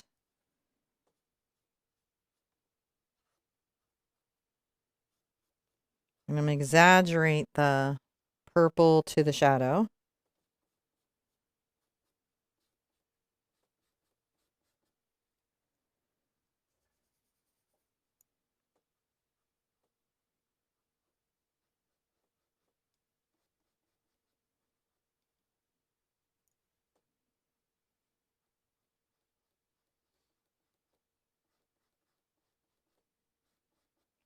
Kind of just trying to capture those little moments.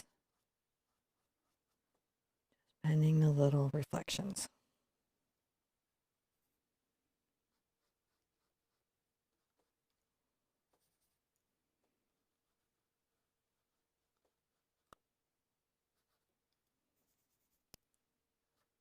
And then coming in and capturing the bow part where it ties. I find sometimes if I come through with a detail round, I can take a little bit of my Ultramarine blue and my Dioxazine Purple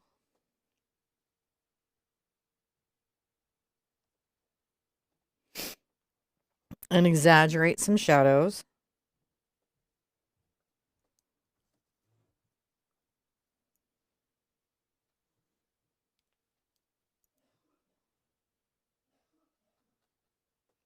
I'll get some glazy medium on here, and I can also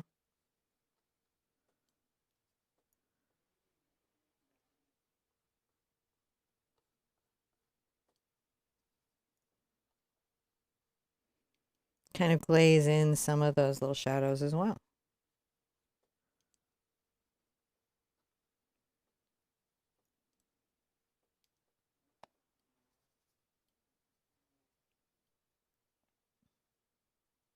Now if I get my white again,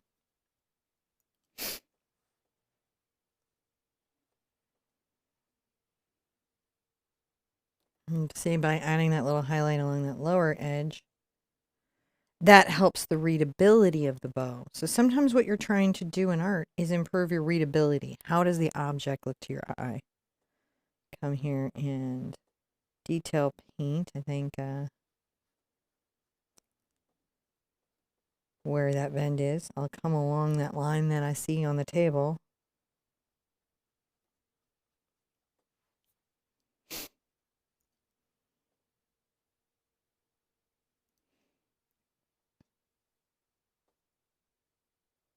So I'm using the table to know where my reflection is. And doesn't that help see it so that you can see it bend over?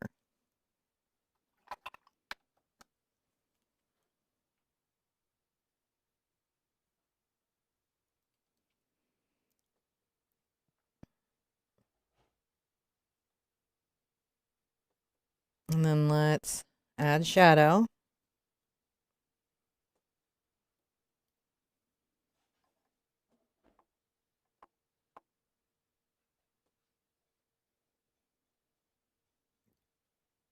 Look at that go.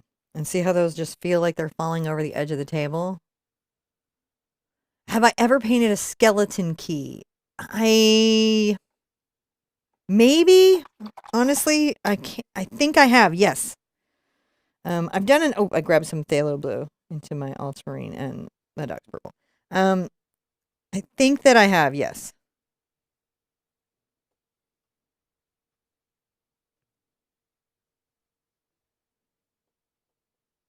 I can't remember if Tiny Secret Whispers had a key in the door or not for the skeleton key. There's a chain and heart that I did a while ago, and I think there's some other ones. So I'm just coming along this little bottom here, guys. And all I'm doing is just making sure that those reflections make some kind of sense.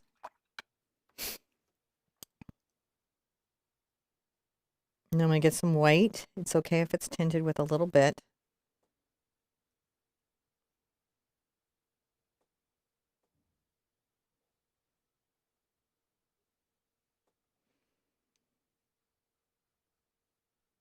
I'm just trying to hand paint some little reflections. I'm kind of curling over some of these, just sort of showing.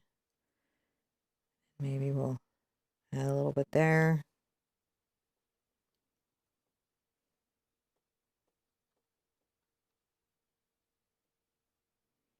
Come to the top there, adding little stripes of reflection.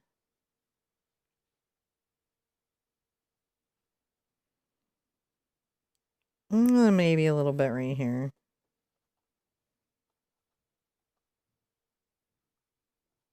I still haven't even gotten a spun candle flame involved. I'm ready for another step if you are free, John. I'm going to add just a final little.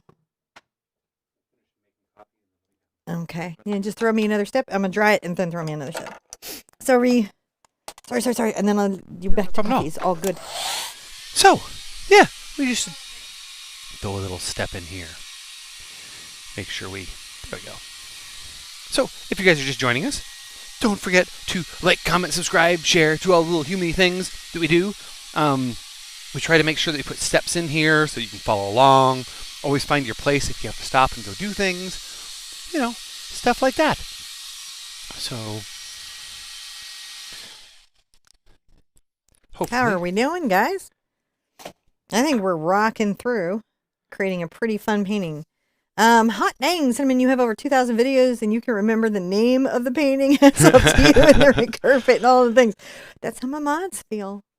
There's often a discussion because it's so weird. I feel like almost motherish. I don't know how to explain it, but I know my baby's art. So like it doesn't matter. Like a lot of times when you guys do a painting and maybe you'll put twists on it or whatever, I can always see the lesson in it, and like mods will be like, which one is this? And I'll like no, because it's 2,000 paintings. It's a lot of them. All right, let's work on a candle a little bit. I want to really kind of build that in, and I'm very excited about it. I want to get my gold up top and my glow going. So let's get a little bit of our cad yellow and magenta. A little more cad yellow. And I added some glazing medium. Now I'm going to come up in here and I need that to be somewhat light.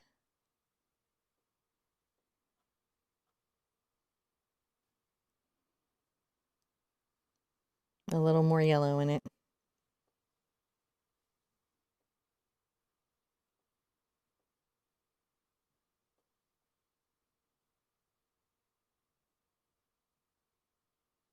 And I'm just painting in the ellipse as meticulously as, I can handle it. I'm going to take a little bit of my cad red, cad yellow, quin magenta.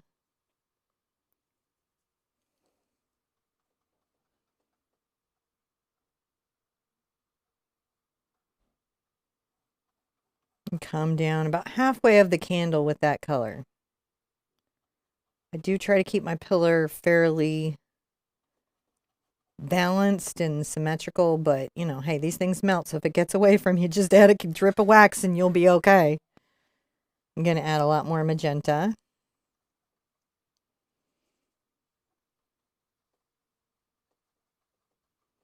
I'm kind of blending these together, and I may switch to a blending brush just to get the glowing effect I'm hoping for.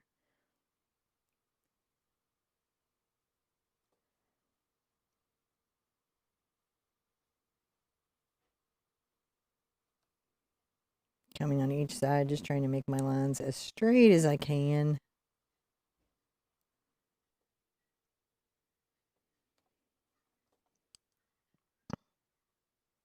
And then a little bit of magenta and purple.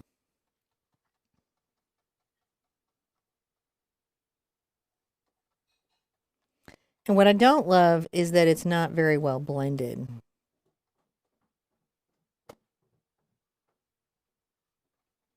So what I probably will come through and do is take a soft brush that I have, like my round blender, that's clean, and very, very softly sort of smudge and blend this together. Now I may have to offload a little bit of pigment onto my towel every once in a while, just to make sure I'm not painting that color too darkly. Now I'm going to come in and get a little of my yellow.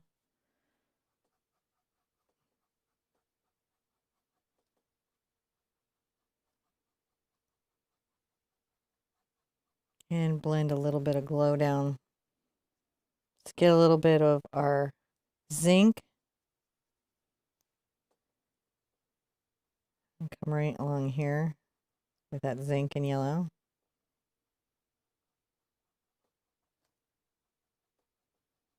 And I like to blend it down. You can just sort of see how I try to create that sense of light traveling through the wax. It's what I'm doing. Trying to show that the light isn't just impactful to objects around, but it's also, impactful to the candle itself. Now I'm going to go ahead and talk a little bit now, decide to where to set my flame. So if I can see it, that tells me where a lot of stuff in my candle is. And I've got my round brush. I'm going to come and get a little of my white and yellow.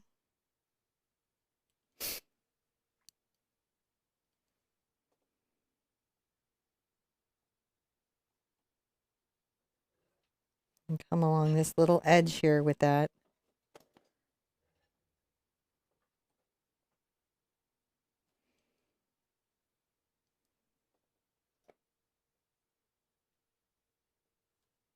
To go over my candle, which I didn't really want to do, but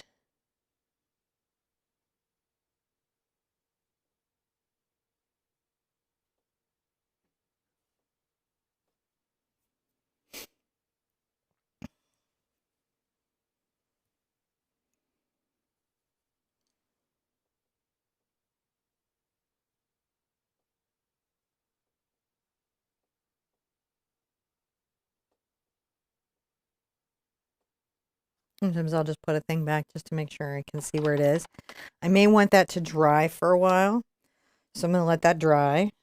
Come on to a new step. I'm going to take a little bit of my phthalo green in my burnt umber and cad yellow.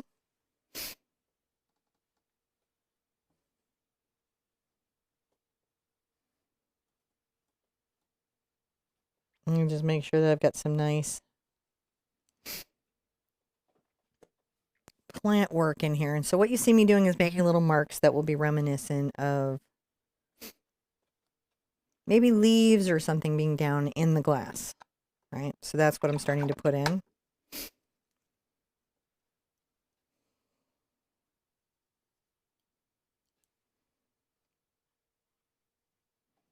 Come in with a little bit more of my green gold.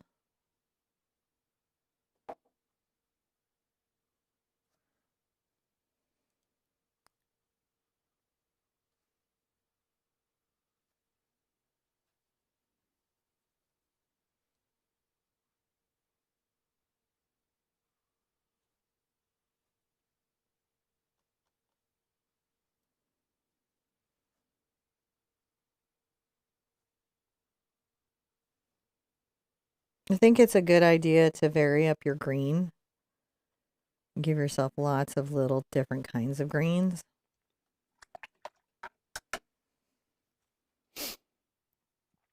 And take a little bit of my Quin in my Cad Red and a little bit of my yellow.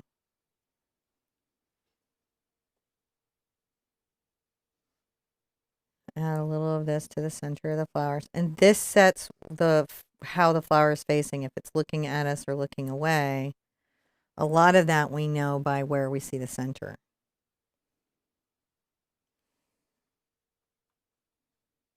I'm adding a little bit of that to the tip there. I just think that that'll be nice. I'm going to take a little bit of white over into my turquoise from earlier.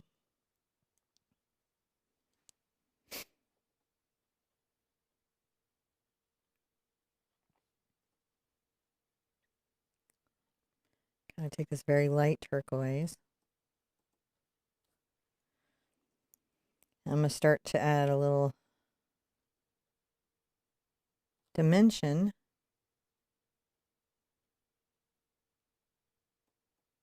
to the glass.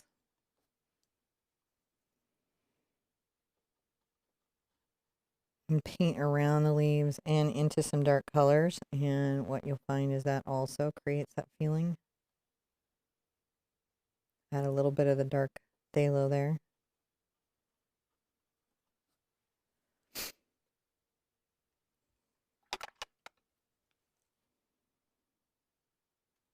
And take a little bit of zinc.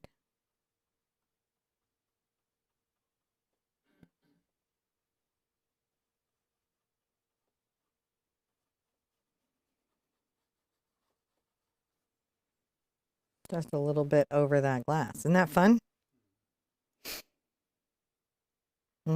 Now I'm going to take a little of my white in my Quin here.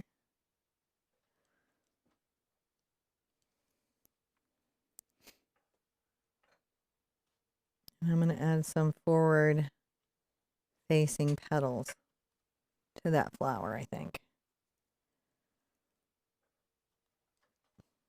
And I'm going to grab some just white on here and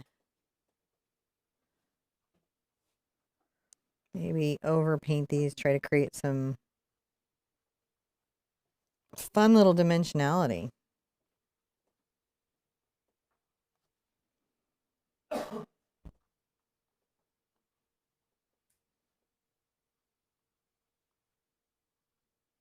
I'm not that tidy with it, and I think that's just because it's just not necessary to be that tidy with it.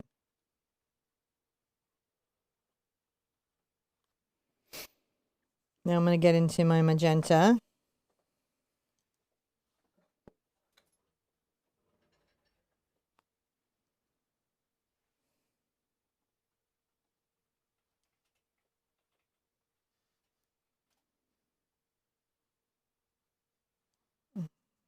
Kind of work these little flowers back and forth.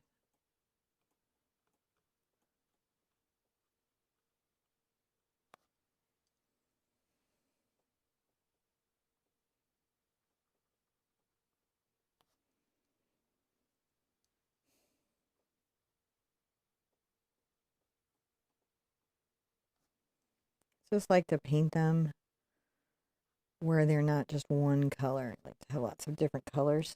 I'll wipe out my brush and come back with some white.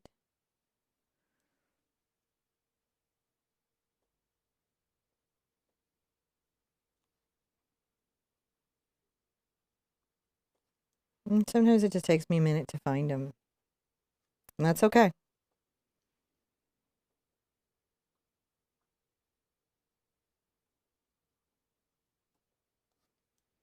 I like the background flowers because they allow me to sort of think about what I'm painting before I paint my forward focals. I'm going to grab a little bit of my yellow here into my red.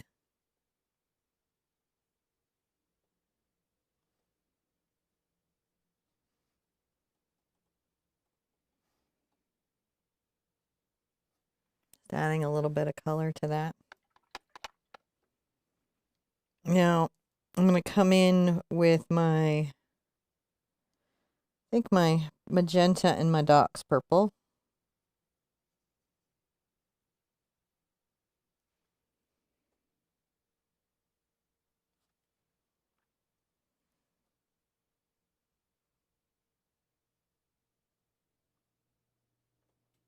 Just kind of define those little petals in the distance.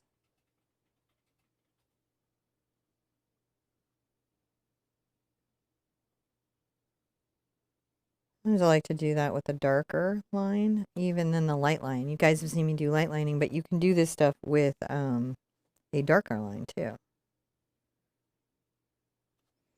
I just try to get in there and find the shape of the flower. I think one of the things that is hard when you're starting out and gets easier when you've been painting for a while is the need to have perfect, precious flowers. I think actually over time what happens is we start to really appreciate flowers with lots of personality.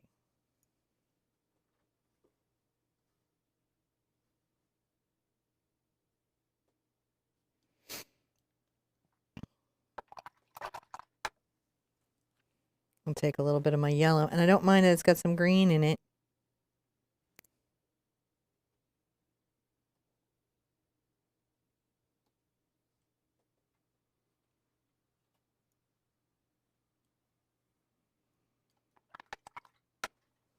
It's not terrible. Now I'm going to take a little bit of my turquoise and a lot of white.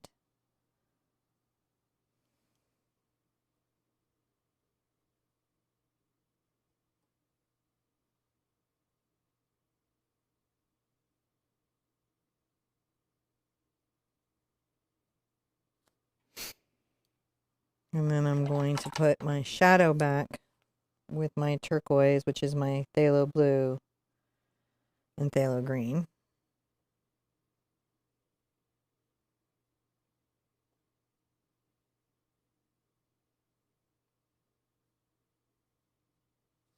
So I'm just looking to capture my reflection and some of the dark that I might see there.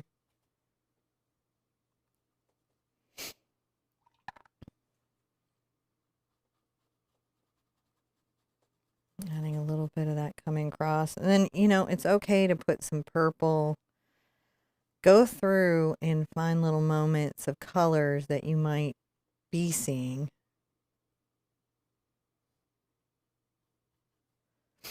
You won't be sorry that you did. And I'll probably be back through adding more reflections. Now I'm going to dry everything for a second. We actually don't have that much more to do, believe it or not. Yeah. Oh, there you go. Not too much, she thinks. No, they're just repeating what you were saying. Trish, I was just reading some of the comments out here, seeing how it was going. You know, making sure that I'm staying up on the chat with all you guys. And, yeah. I'm not sure how long it should. Oh, I see. I didn't think so. I didn't think it was going to take that long to dry. There will be more flowers. These are just our first distance ones. Just getting the first ones in there. Yeah, we're just getting some first early ones in, and then we're going to come back and add some more details. Now, the candle's looking pretty good, so I'm going to come here and grab some of my yellow and my red. More yellow. I really want it to be as bright as I can, and I'm going to come right here with my round brush. This is a number 12 round blender. I'm adding a little bit of red and coming down the candle. Now I'm going to wipe my brush off. I'm going to get some glazing medium because I want to blend that out.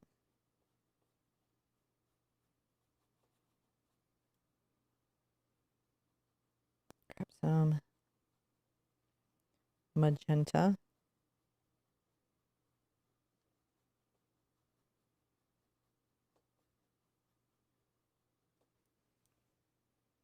Uh-oh. See that bump there? Take my brush and I'm going to clean that up. Now I can either paint it out with the background color, or I can come back with my brush and fix it. And that's what I'm going to choose to do. Alright, I'm going to come in with some white and yellow.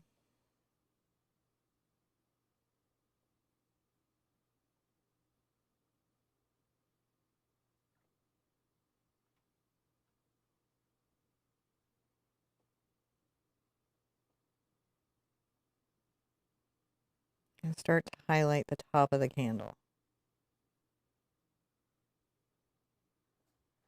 I can come into a slightly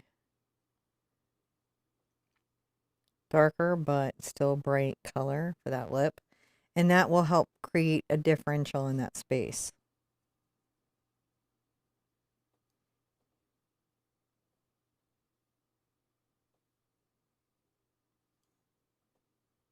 And then I'll add that bright light kind of coming down right here at the focal front of the candle. That's not bad.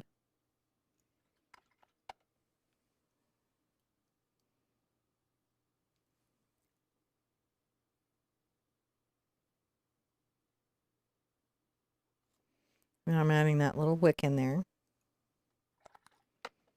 Fun trick I think is worth it is I'm going to take a little bit of my Cad yellow and Cad red, and I'm going to come to the end of that wick. Why do I care? And I don't know, but it does make a difference, so I do it. Go ahead and get a little bit of white. And what I do is I'm going to come around this.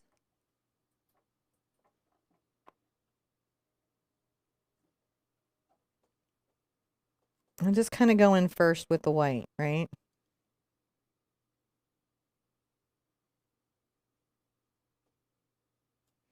I think it's important that a candle flame have a little movement in it. A little S curve.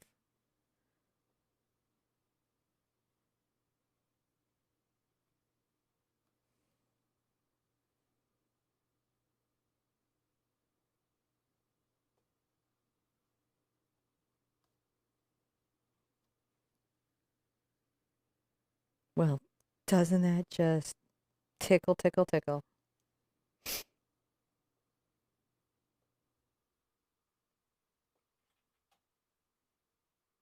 There we go. Just doing so well. We got a beautiful candle. Who knew they could be so much fun to paint, right? Now, if we get some just yellow, come from the outside in.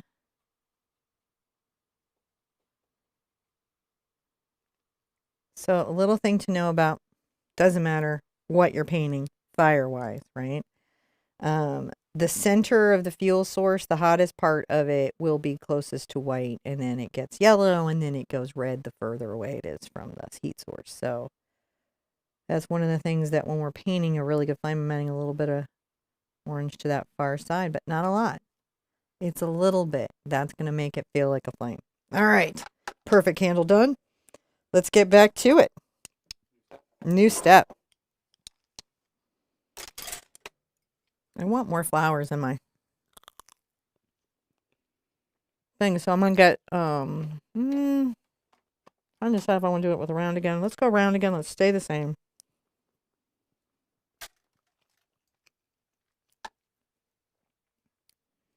Now, I think that I'm going to want one kind of central flower right here. And I'm going to want to put some things here, but I do want kind of a big one there. And I will need to finish the book so I can rest some of it down, is what I'm thinking I'm going to need to do. So top of the book was purple, and I'm going to add a little bit of, I think magenta and purple together are nice. And I'm adding some white to it.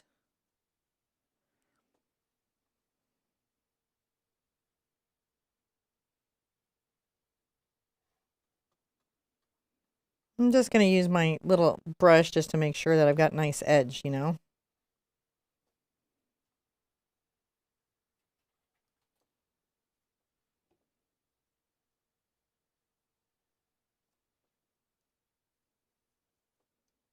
Little purple and magenta, and then maybe this one will have a darker lip.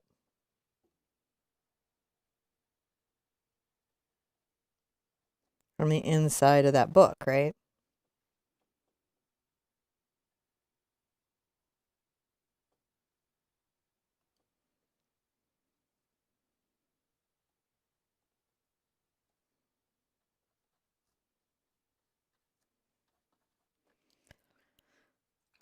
Now, I might move to a bigger brush just so that I have a little more control. I'll do my Textura number 8. Too much water in that brush. So I'm going to take a little bit of my magenta and Dox Purple again.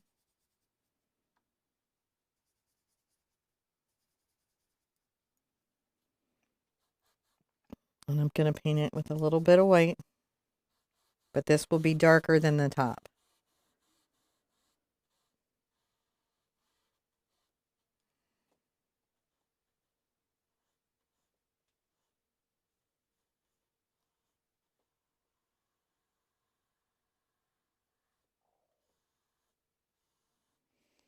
Just painting along that spine, and let's watch our lines.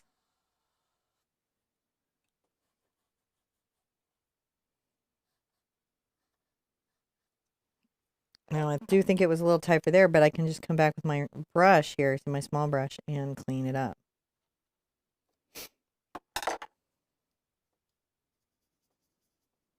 Now I'm going to wipe my brush out with my towel. Add a lot more water. A little more Dioxazine Purple.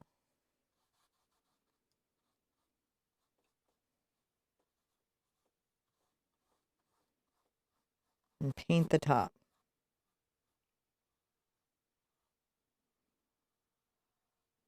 Now, if there was an edition that you loved, right, and you weren't selling this or whatever, you could actually probably even do that if you're selling it. Probably would cover fair use. But on that one, I would definitely ask a lawyer.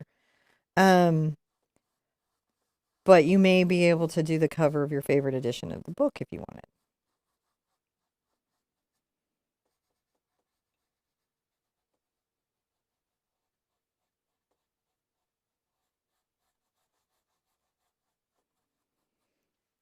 So I like the top of the book where it's lighter, and then the spine is a little bit shaded, and then I'm going to go ahead and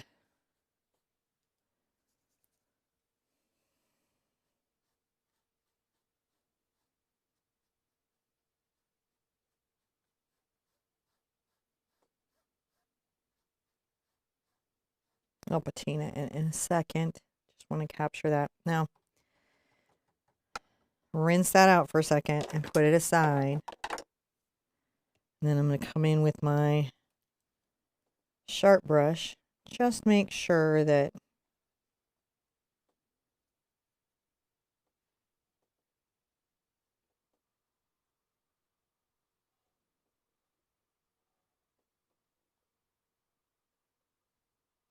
the lines look good. Just they don't have to be perfect, but just good. Now I'm going to take a little bit of my yellow ochre, a little bit of Mars black, and a chunk of burnt sienna, and that's going to make my dark page color.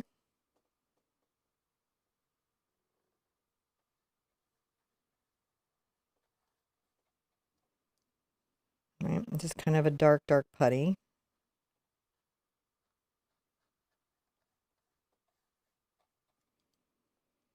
I'm going to start by painting in where those pages are.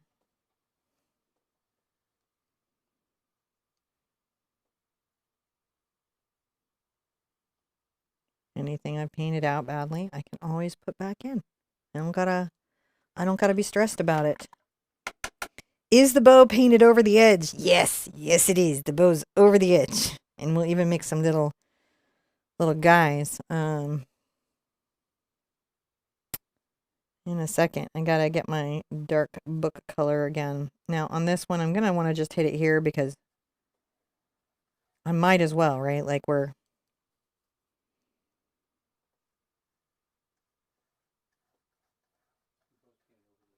yeah, bow's painted over the edge.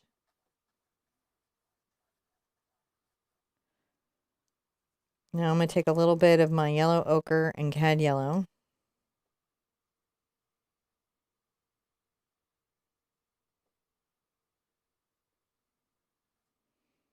And just make sure that this little overhang is here. And it looks good. Get a little bit of my gray.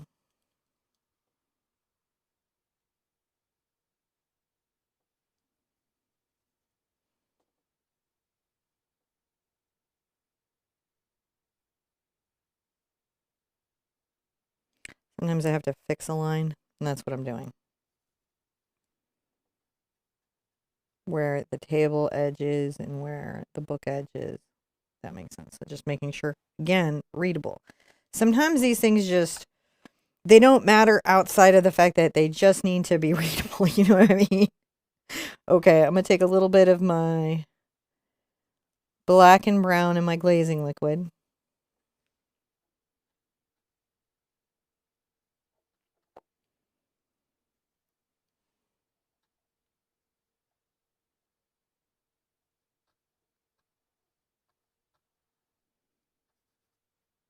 Black and brown and a little bit of glazing liquid. We're just dropping a little shadow in there.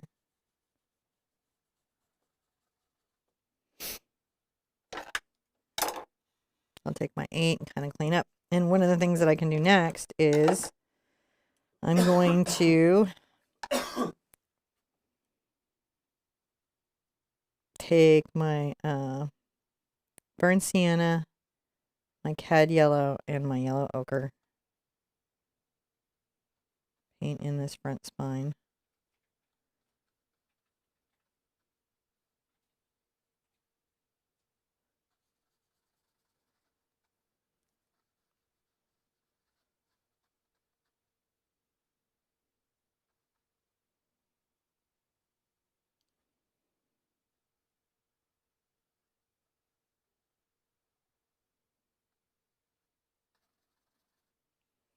I might get in there with just this color just to get it out of the way. We're just painting in that darker color.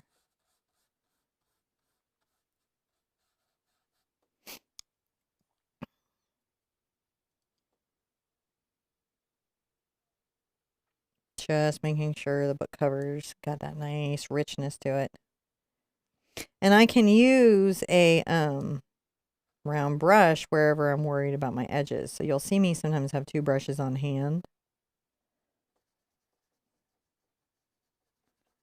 All right, guys, you're doing so good.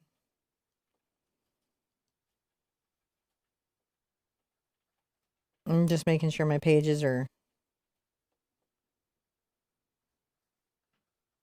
There we go. Just making sure they've got good perspective. It's just... Sometimes you gotta check that, right?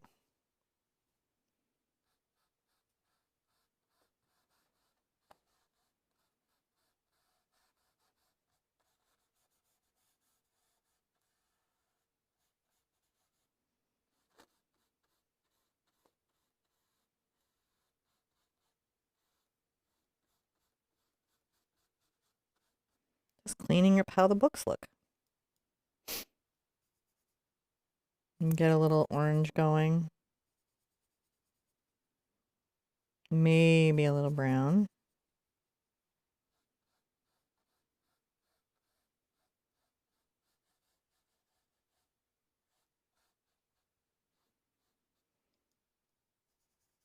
Now, if I go ahead and darken that with my contrasting color, which is the purple, I can get some real interesting effects too in patina.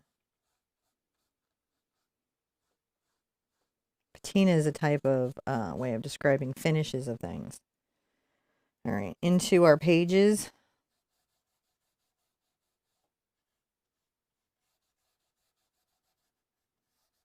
So now the surface where we're going to be adding our pages should have a base color, and we should have some basic kind of values of this right here. Now, one thing I will do is I'm going to clean up my edge here. I will come in with a little bit of black and maybe phthalo blue. Black and phthalo blue. Pretty dark together.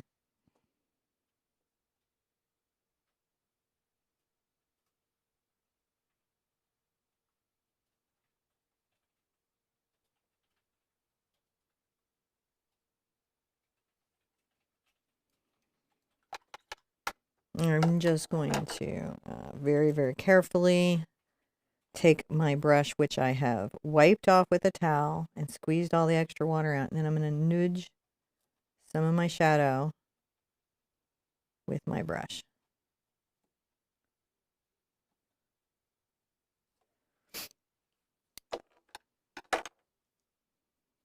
Now I'm going to take my 8 and some orange. More orange than that.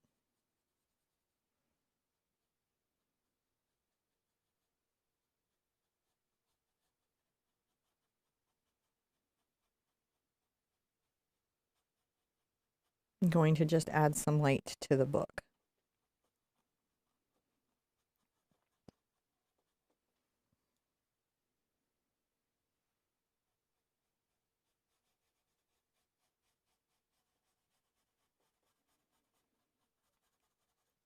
Just a little light that's falling on the book. Yeah, we should do step here. Okay. Step here, and I'm going to work on the bottom book some more. All right, so I'm going to take a little bit of my magenta and my purple and my burnt sienna. I want to make this spine just slightly darker. A couple of reasons that it would be darker is, you know, that it's got the shadow going.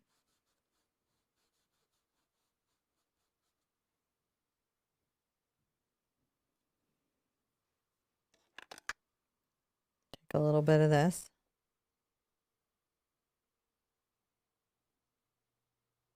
And I'm just running a shadow between the books.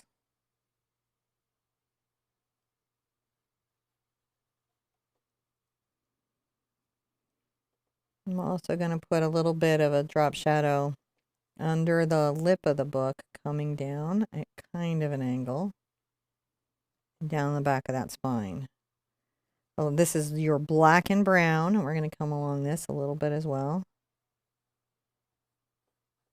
And then along the back of that spine.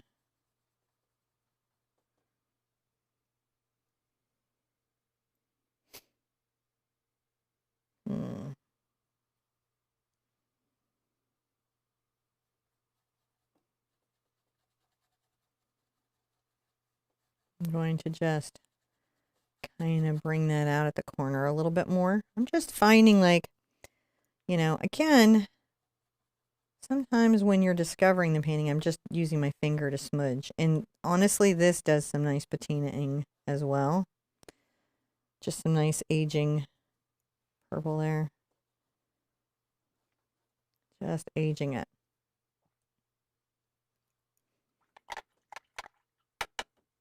It's my next book, says Cheryl, should be titled "I'll See You at an Easel." It could be. That would not be the worst. Now I'm going to go ahead and rinse out my brush for a second. I'm going to grab some white into it. This is still the number 8D.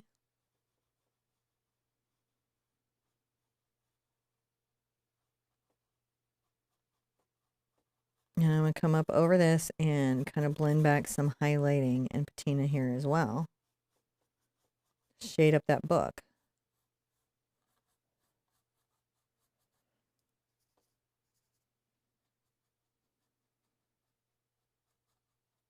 And I just added some of my magenta and dox mix to work into this area where the light has fallen on the book. Right? Just to show that. And then I might get a little of my red here. Just very lightly. I don't want to change the color of the book. Right? We don't want the book to not be purple. We want it to stay purple. I just want it to have a little glow from the candle. A little orange there.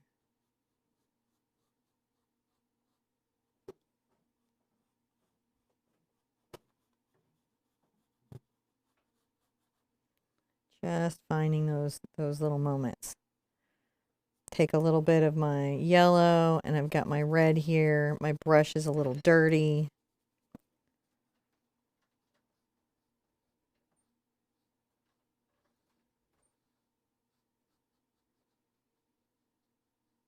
And come along that little corner there.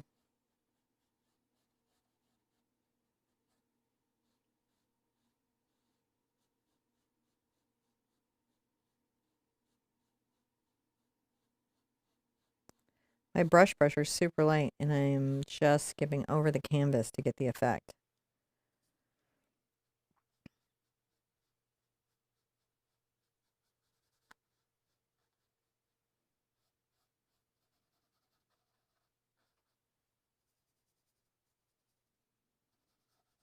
Grab a little bit of magenta to deepen it.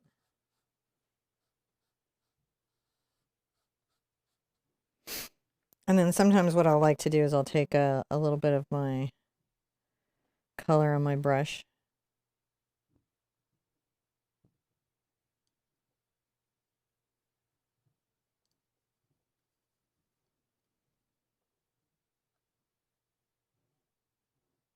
Add a little magenta to that.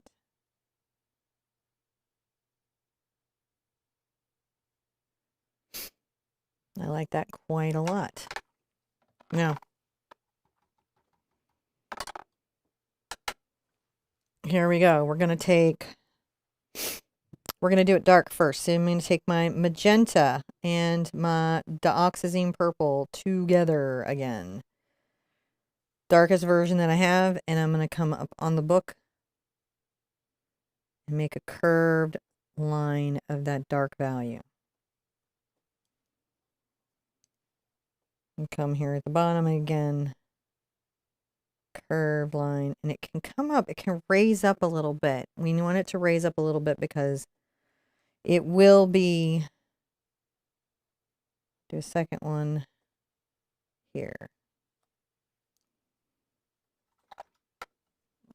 Now I'm going to take a little bit of my Quinacridone and my Cad Red and maybe some yellow in it, and then I'm going to weirdly get into my Mars Black. I could have also done purple again, but I think I like this better. So I'm going to take this and up here, make a thin line.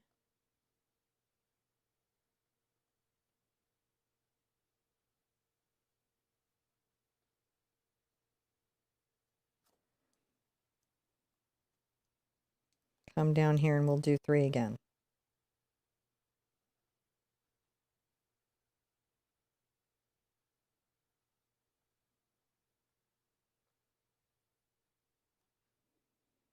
Sometimes I find it's best to go both directions on a brushstroke too, if you want it to be even on both sides. Now, while I have this there, I'm going to come into my yellow. Okay, it gets a little bit lighter. And then I'm going to add some white. Yellow. Wipe my brush off. Load up an edge.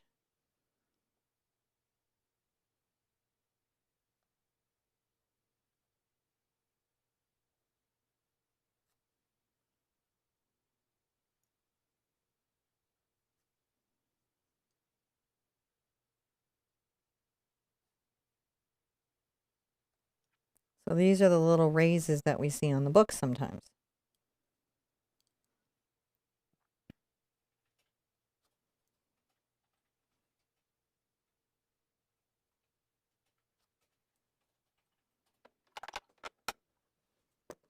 And then I'll go ahead and get a light color for my purple in the book up top.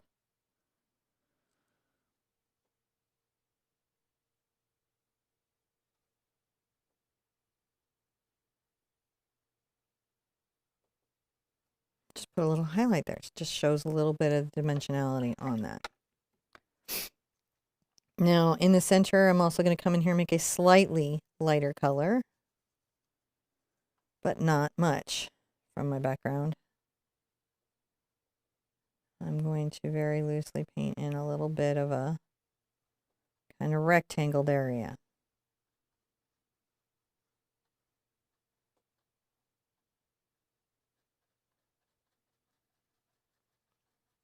That's not even got to be neat. Can be, but it doesn't need to be. It just is an area on the spine that has some coloration.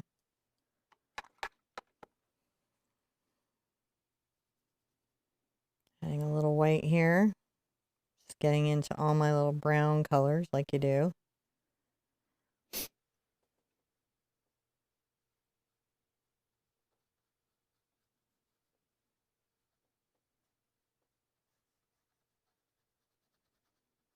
This one will be a little faded out.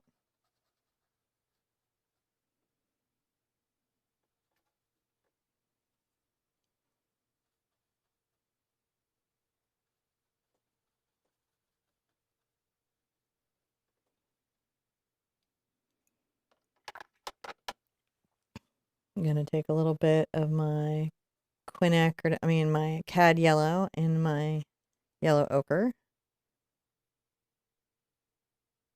I'm going to add a little bit of a gold highlight to my little raised purple bumps.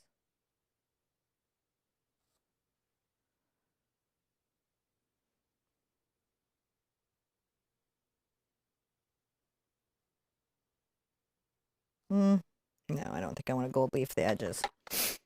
That is not what we want to do with our lives, so I'll erase that. But you could gold leaf the edges, not with like a leaf that you paint on, but you could paint that. Instead, we're going to just paint the pages, and we're going to enjoy that. Now I'm going to take this, and I'm going to come here, and I'm going to grab a little bit of my blue and my black again, and my glazing medium on my D-brush. I'm going to come here and under my book.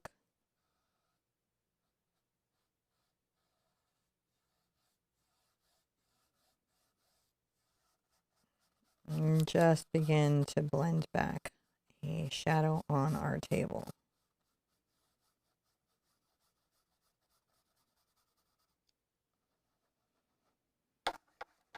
What I'm doing here is I'm just trying to make sure I diffuse the light.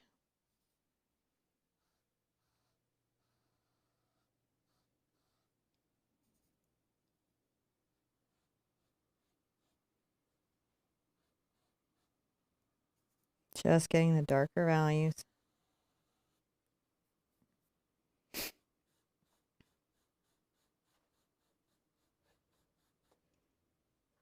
Shading out what we think might have more shadow.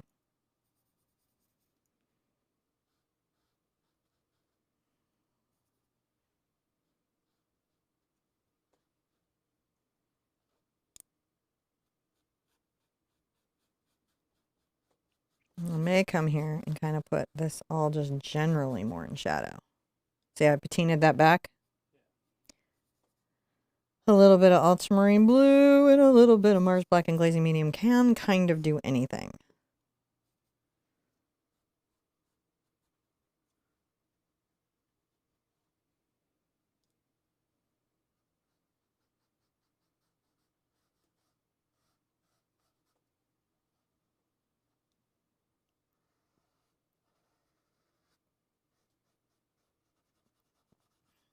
Come underneath a little bit of the bow there. The minute we start to add shadow, things that felt like they were floating will anchor themselves. A lot of times what I see happening to new painters is they're in an early stage of a painting and some essential thing is missing. Just because you might not have painted it yet. Or you might not have known you needed to paint it. I'm going to put a shadow over that ribbon there. Can you see how the minute I shaded that, that anchored it to the table?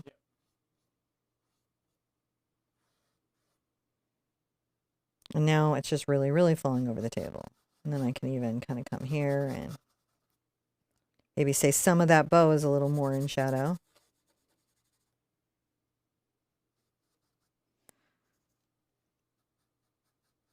I'm also going to come here and kind of patina up and shade up a bit of that book. Maybe a little bit under here too. See how that just pushed it back? This is when I think the paintings get fun. At this stage, I really do. I'm just making sure I've got good shading. One of the things that John and I used to do is John used to have a video game company.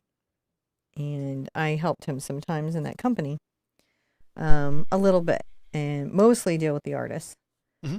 And one of the things that you had to do was create textures and effects for objects. And I was like, wow, I have a particular set of skills. But that does it does help me think. It did that kind of thinking, help me see the world differently. Having to see how mathematically light is applied helps you see everything a little bit differently. I'm going to go ahead and just also kind of low here, if that makes sense, add some shading to that. And what does that do? That just anchors that book up a little bit, doesn't it? It does. Oh my goodness, I'm having a good time. Now, let's call this a step and continue on. All right, I'm going to take a little bit of my yellow and red again, as you do. Make kind of a wonderful orange.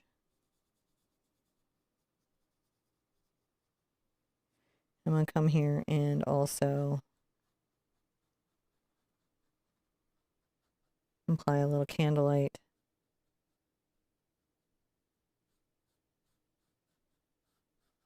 A couple of places on my bow.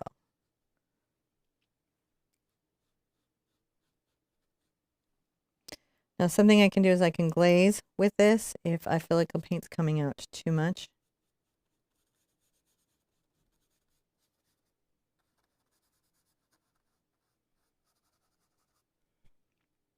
But we just want to put a little light on here.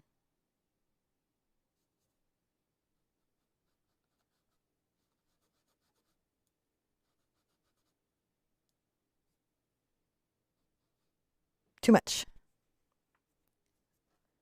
When I do too much, I just come in and knock it back. Doesn't mean I was wrong. I just know I need less of it. Right. And that's just how I get there. That looks nice. So this is a lot of fun, and it just gives a little glow there. And that's sort of what we're kind of trying to do here. Like I'm going to come here and like at this corner add a little bit of cad. Kind of coming out, and then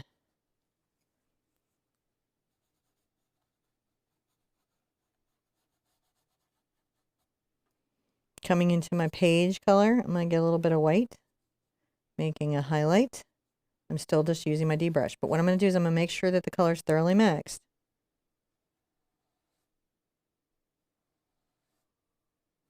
And I'm going to just let the brush kind of imply some highlighted pages, if you see that. I might come back with the brush a little bit clean to pick up that edge.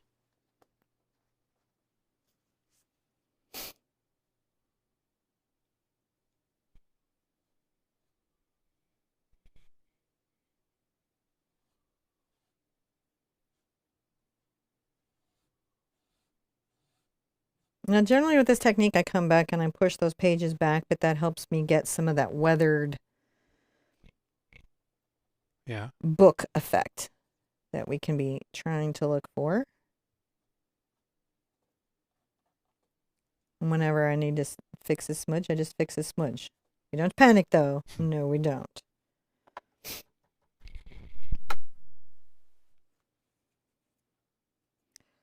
Now, this all needs some more, and I think that some of this needs some more. Like, I do think that a little bit of my yellow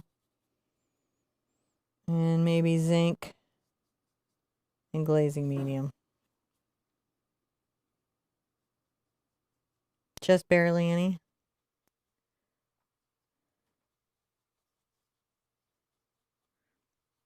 And I'll definitely want to put some on my glass, even some of the orange.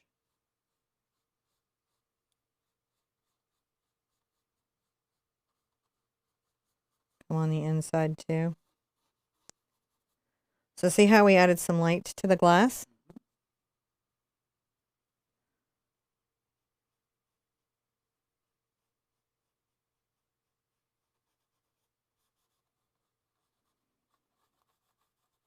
I'm going to add some light to the book.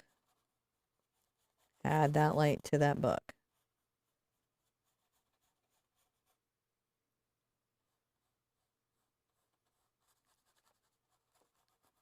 Yeah, it's fine. I like to locate it, search for it, get it, you know.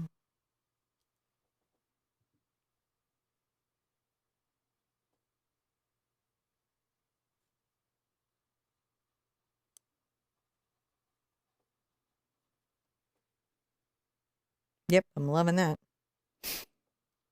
Now, I'm going to come here with just a little bit of my purple glazing medium. I'm going to give myself just a little bit of an ellipse on that shadow, just soft.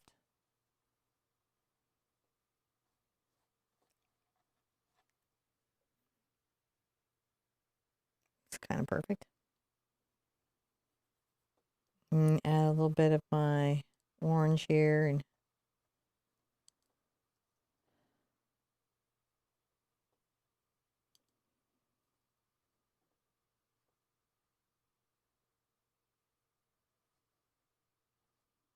It's fun to clean up those little book pages, right?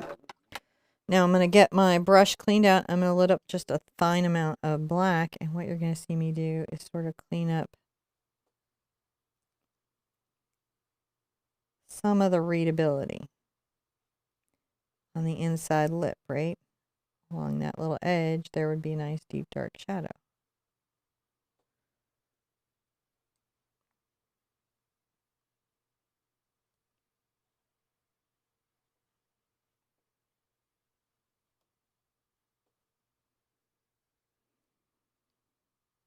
Maybe a little bit of cad red and yellow. And the outside edge of that book lip. Maybe just some yellow.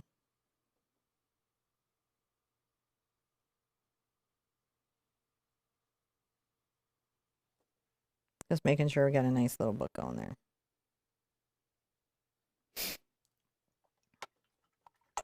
Lettering, I'm avoiding it. You're, yes. Totally avoiding it. But that's okay. So now I just want to put some more flowers. I want to have some more fun little flowers here. So I'm going to put some more of these little guys. I know that I want something that's maybe kind of focal here. So I'll go ahead and put my center in, which is my cad red and my cad yellow. And I have to decide if I want to off center, kind of facing here. I think I will.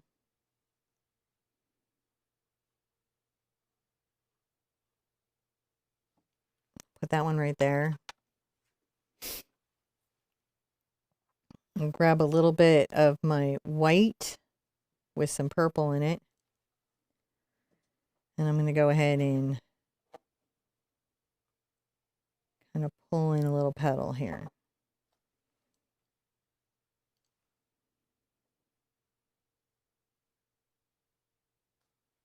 Pull in a little petal there.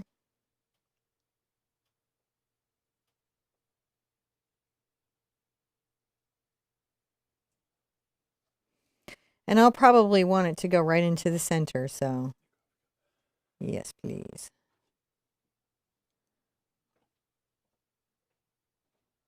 I'm going to just carry this around, almost in a radial.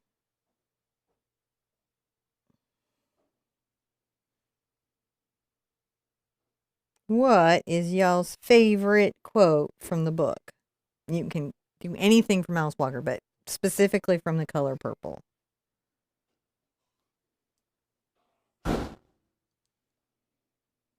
See, I'm just creating the radial. Now, I lose my yellow center sometimes, and that's okay. I don't mind. And the reason that I don't mind is that I can just come really easily and put it right back, as you can see right there.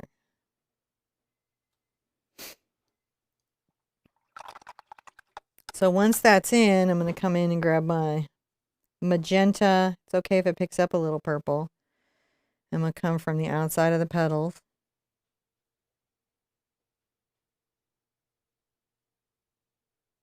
Kind of paint in a little detail. I like it when these flowers have either light edges or light centers. So I'm going to try to play with that idea a little bit. Where the center of the flower is light and the outer petals are a little bit darker.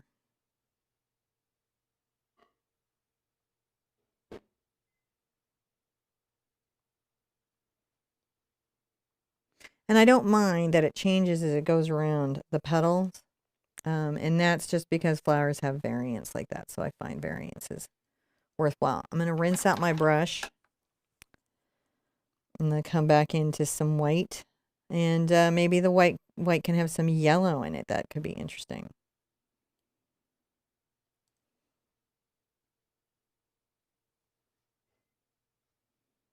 And I'm going to just kind of find those petals on the inside. Whoa, that's too clumpy. You don't want to be too clumpy. And if you have to wipe your brush out, do that. But you can see that you come and put those petals back in. It gets real exciting real fast. And we'll do that on a lot of these. Mm.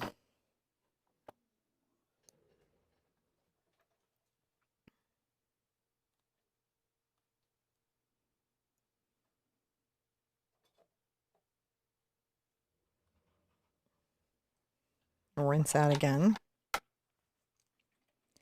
Now I'm going to get into my magenta and purple, but it's mostly magenta. Watch for that drop of water that wants to hide on that brush.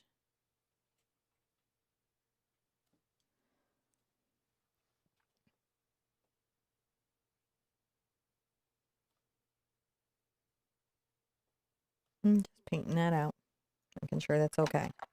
I'll let that have a little moment, and let's put some more flowers that are a little more interesting around.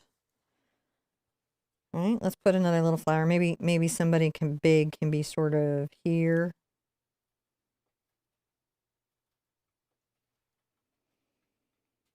Hmm.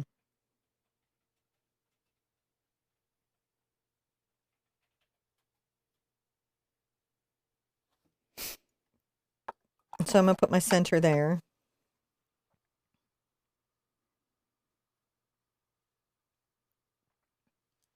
I'll start with a light petal. I'll paint those right into the center. Now I know that this is a slightly facing away flower, so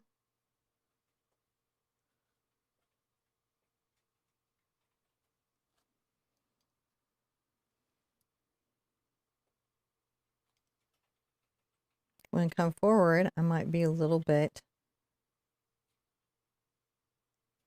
shorter on those brush strokes. And I might leave that one a little lighter. I don't know. Let's come back in with the center.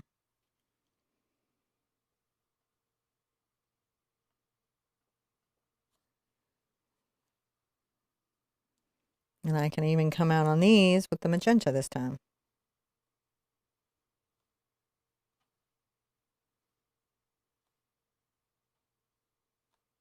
And that little center, see how it makes a little excitement in the center of the flower?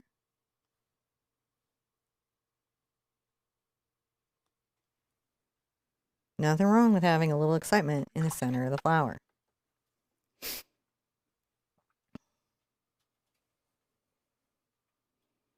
I'm going to take a little bit of my brown and green again.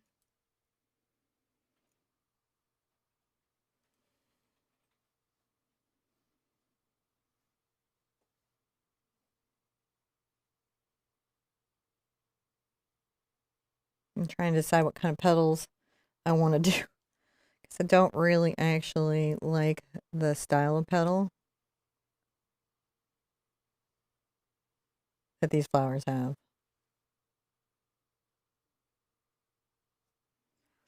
I'll do something that implies it a little but isn't too much, you know?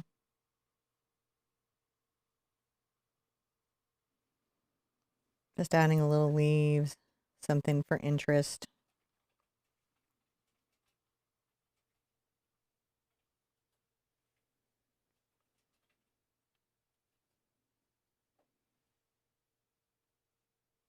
And just plant little leaves here and there. They're fun. And you just roll those in different places. And then here's a trick. I'm going to come over to my yellow.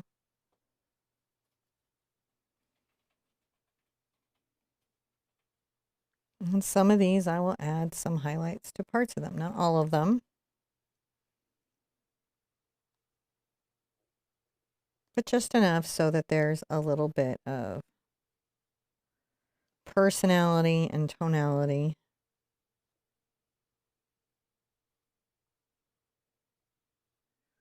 So they don't look like they have nothing going on. Now I'm also going to add a little white and yellow together.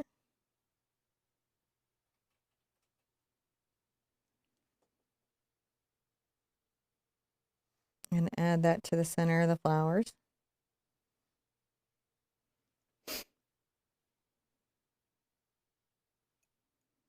It's just a little pop, right? Come in, I'm going to grab a little bit of just pure white.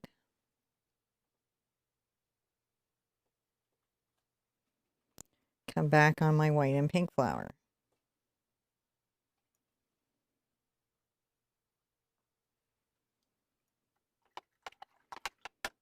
Now,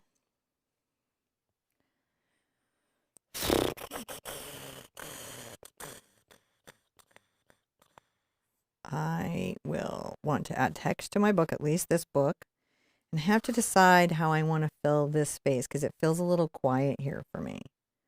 So I definitely will drop some petals.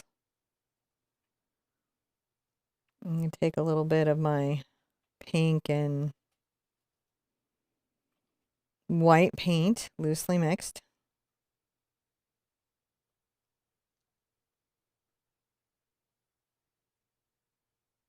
And kind of drop a few petals on the table.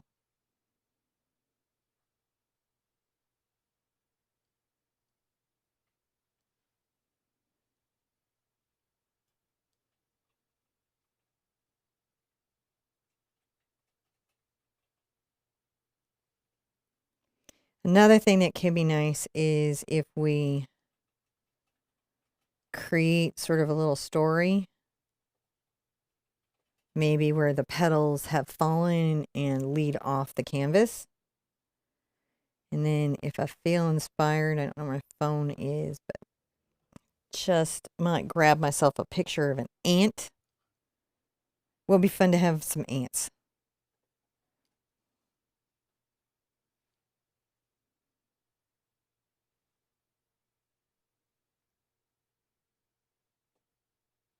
A little bit of a petal there.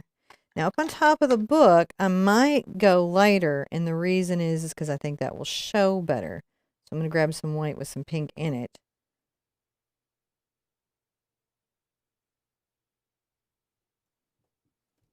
And a little bit going back. See how we're doing? Now we have a story of some leaves that go back, which I gotta say I like. I'm also going to take a little bit of my orange, a little bit of my yellow and my red,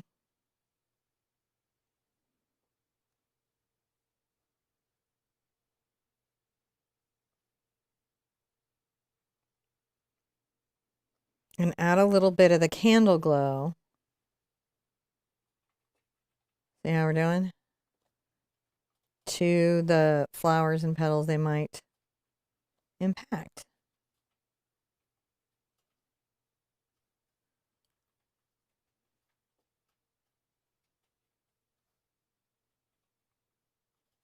I'm just glowing up that flower a little bit. Just a little bit, so we can kind of see that. And I might come and grab a little bit of my yellow here and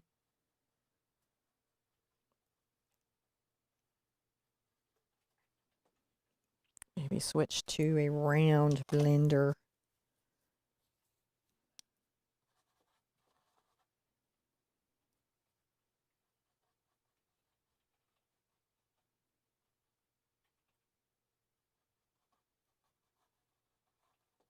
I smudged my petal, so I'll have to put it back, but it's okay. Just trying to make sure I've got nice light where I'd want nice light.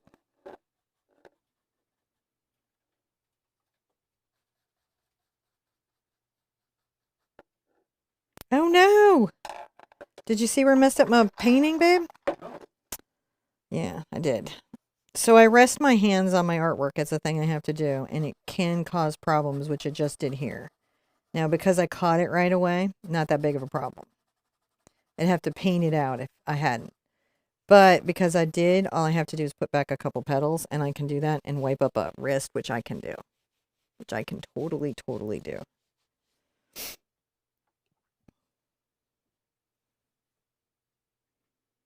Okay. I'm liking.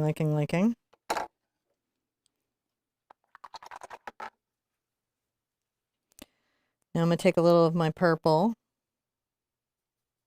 my glazing medium.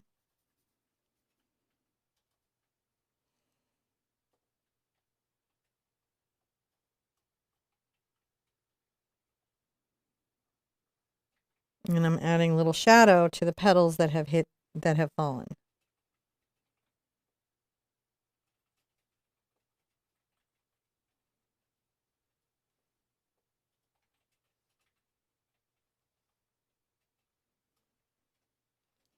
Which I have to say I do like. Now sometimes I do sort of soften them or diffuse them with the tip of my brush so they stay the shape that they are, but just so that they are not as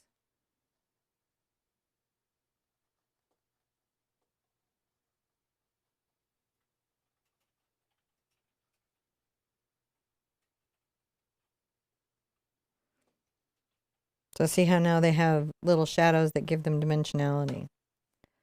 I'm going to go ahead and get a little more white on here.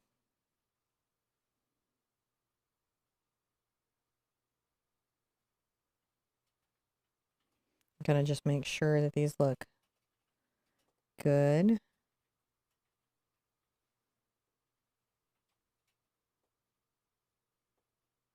There we go. That looks pretty good. Look at that, guys. It's the whole little thing. This would make a beautiful book cover, says Mary Myers, and I have to agree. Now, lettering. It's tough. We're going to dry everything, and I'm going to show you a trick that I have to sort of make this okay. And it's not a paint pen, though that would work. Not a paint pen. Okay. Yeah. So if you want paint pens, you can get them because she'll talk about that in just a minute. We will be able to totally use paint pens if you like. That's a totally legitimate way of going about things. And yeah.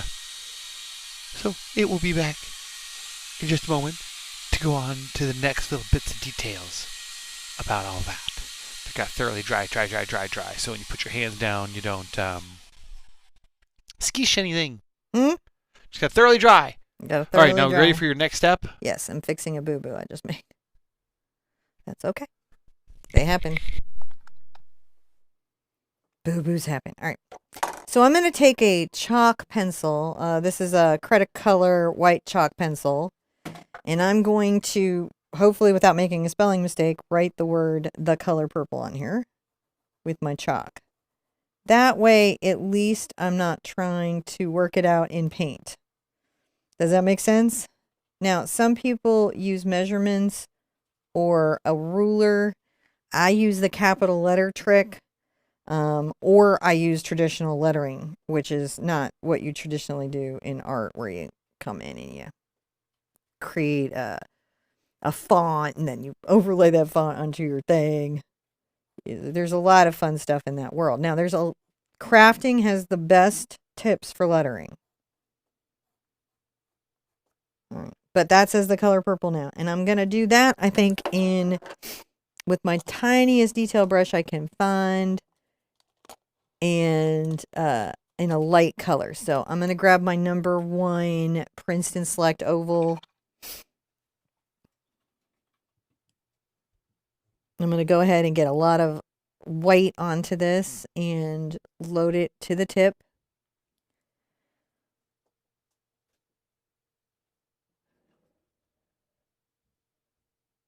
And I find just holding my breath and having a steady hand is all I'm going to get out of it. Now, there is a lot you can do. One thing you can do is you can print out words and use the tracing method to have a font, if there's a font that you'd like.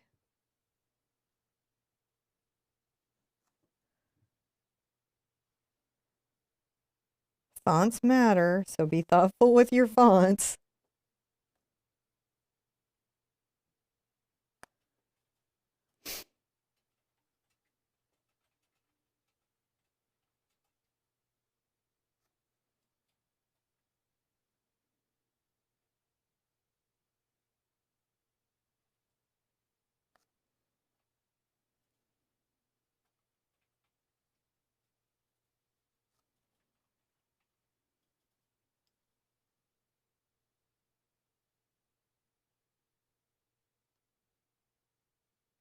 Got to watch my spelling here. Y'all are just holding your breath, I'm sure, just going, does she see the misspelling? I don't. If there is one, I don't see it yet. Now I'm going to go ahead and add some little highlights, I think, to some of my little petals down here. Just to exaggerate their highlighting, you know?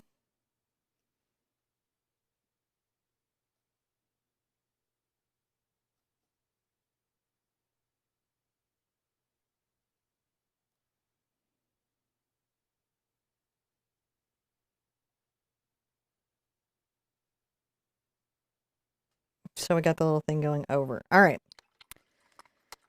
Now, I think it's worth it. Bear with me. I doubt anyone's looked up ants for me. So I'm going to look it up real quick. If I can. Ants. I'm going to have to look it up now. Ants. Yeah, I just need to know what they look like anatomically. Got it. I just needed to see some of them in their little small selves so that I could paint them well. Does that make sense? So if you don't have a clear vision of what a thing would look like or what its scale would be or any of that, it is a good idea to look it up. I'm going to take my Phthalo Blue and my Mars Black on my little detail brush. And I'm going to come here and I'll paint the first guy where you can really see him.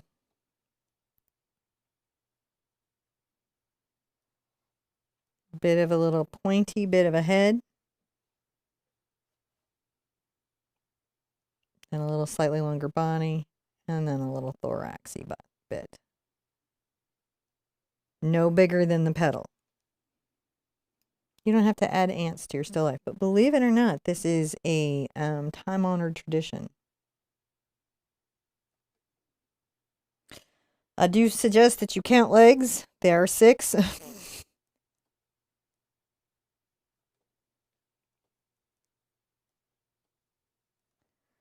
The reason I like to add ants to little scenes like this is it creates life in the story much further than the painting can.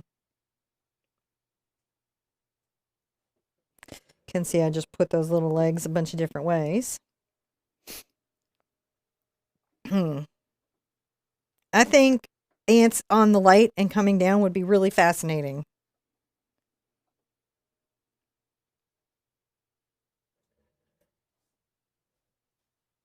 This is very similar to Beanman.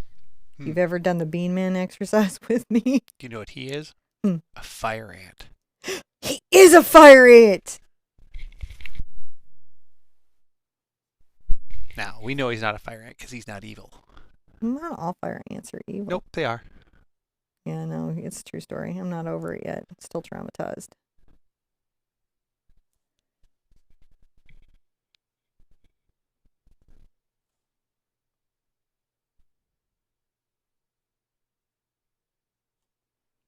So we give that little ant some antenna. I think this little one needs some antenna too.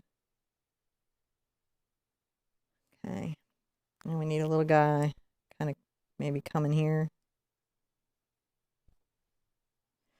So the trick is on these, and I'll tell you what, if you are, and I'm going to start doing some stuff because I have a feeling some of you are now trying to make some extra money with your art. Not that I think art has to do that. You do not have to sell art to enjoy art or justify it or to get rid of your canvases. None of that is a thing, but I may start doing some business stuff so some of you guys can make some money. And one of my tips would be add little creatures, snails, bugs, things to still lifes that make them more alive. It will up your sell rate. Yeah. Just so much.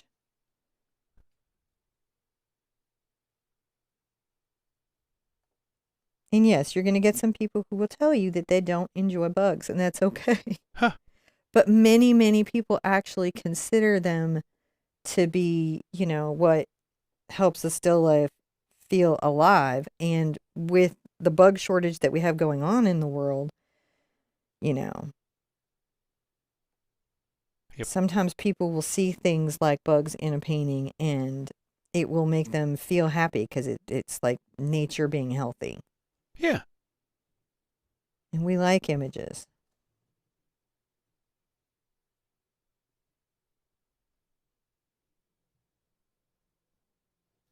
Now, these will start to show up as bugs with their reflections and with the shadow, right? And I've got 1, 2, 3, 4. I need one of them to be. I think I'm going to have one maybe coming up over here. Go back over there. Mm-hmm. Just for balance, I'm going to put one over here. And the reason for that is that I would be tempted to just do a line off to tell that story, but this one actually tells a more interesting story. I think you made the bug's day. I might have made the bug's day.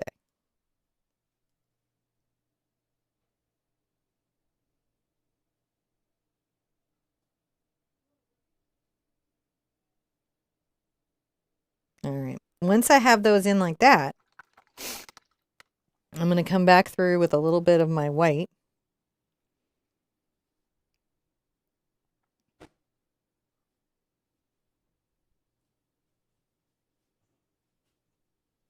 And add little tiny shiny bits of reflection to parts of the bug.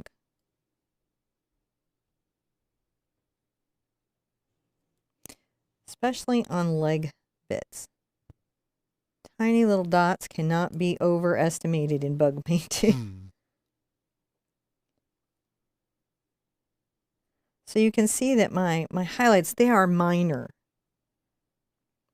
It does say that the bug is shiny, and it does talk about the health of my insect, but it also talks about the material that the animal is made of. John, you've been on one side, and I have painted all the other bugs. And no, I just came over there for that. You just did that bug. No, I added highlights to this one, and this one, and this one, and this one. Sorry. So I'll do them over here. I missed the highlight. Okay. I was looking over here. It was a while, too. Well, you did a little bug. I didn't look up. Yeah, sorry. You did a little bug. There you go. There we go. The highlights. That's what we were looking for. Yeah. No, we'll have to do it again here. So these are light touches. I don't know if I need to paint another one to show it again, but it's some version of that. No, that's good. Light that was touches. what we needed right there. Okay. I moved over there when you started painting the little bug back in. Get your glazing liquid and your ink color, and you thin out your paint a good bit. And what we're going to do is, see this light here? Mm-hmm. Right? We're going to say, he might have a little bit of a shadow there, right? But for sure,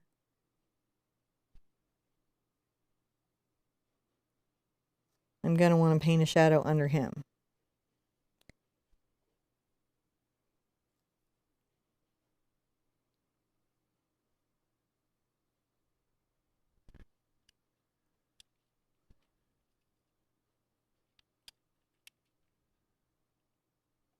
See how there's a little shadow under that ant now? Yeah. You got to shade your insects. You got to shade your ants. Even though they're tiny and all of that, and they're super tiny, they still reflect light, and they still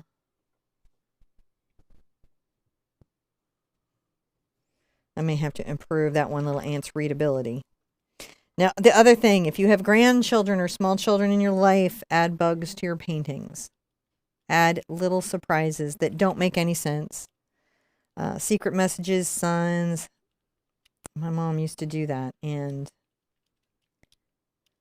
I think that impacted how I see painting deeply. That there was always magic in the art. Even when she didn't have it, she does story time now. You can ask her about the painting she lied to me about, where she said I was in the painting and I looked at it for years, but I was never actually in the painting. But I had it in my room, and I looked for myself in that painting for so long.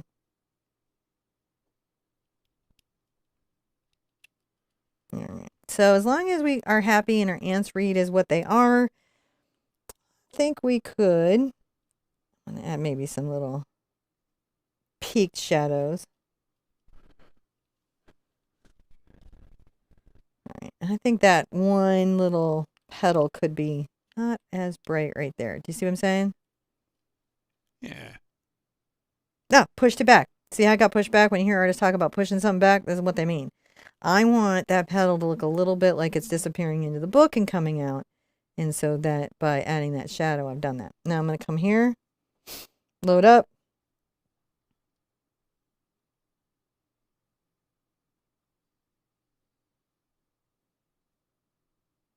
I think this is a fabulous repaint. Guys, never feel weird about redoing a design. If something doesn't work, it doesn't matter why it doesn't work. Yeah. Doesn't matter. Just redo it. You will only grow as an artist. You will only have fun. You'll only be glad you did. and you'll only learn from it. So just like go for it. Now I will be putting stuff on the schedule soon. I got to get with John about what that looks like. We've got the beginner course coming soon. Yep. And that's going to be about going back to the beginning. Now, if you haven't done any of my beginner courses, the beginner This is acrylic painting spectacular. course is still for free. It's still, the course is still there, and you can take the 7 hours of introduction and the 10 hours of painting. Yeah, and we'll see if we can. It's like a college course. There's some. They put It's the some good links here. stuff, and you want to hit it too. But this one is going to hit ones for maybe that course was like, actually, I learned a lot from that one, and now I've got a more tuned in one coming up for you. Yeah. Plus a promotional special that I think you guys will like. So That's right. On Monday, I think Monday, you guys stay tuned. On Monday, we should have some new announcements coming in. And we're not giving up on the kids course. We just had some bad trolls, and we're taking care of it. Yeah. Oh, yeah. And we had some. Then we had Weird trolling. And then the holidays. And then the holidays. So and then we're I got getting back to sick it. on Yeah. Christmas. So We're okay. it's like a whole thing. We're getting I'm back. glad y'all are supporting my hair. I wasn't sure, but I've been Oh yeah. No, I feeling love it. kind of a way, and I don't know if you do that thing where you like let your hair go. And I'm like, whoosh. No, there's lots of loving for it. It's fun to do though. Yeah. It grows back. All right, guys, be good to yourself. Be good to each other. And I want to see you and an easel really soon. Bye-bye.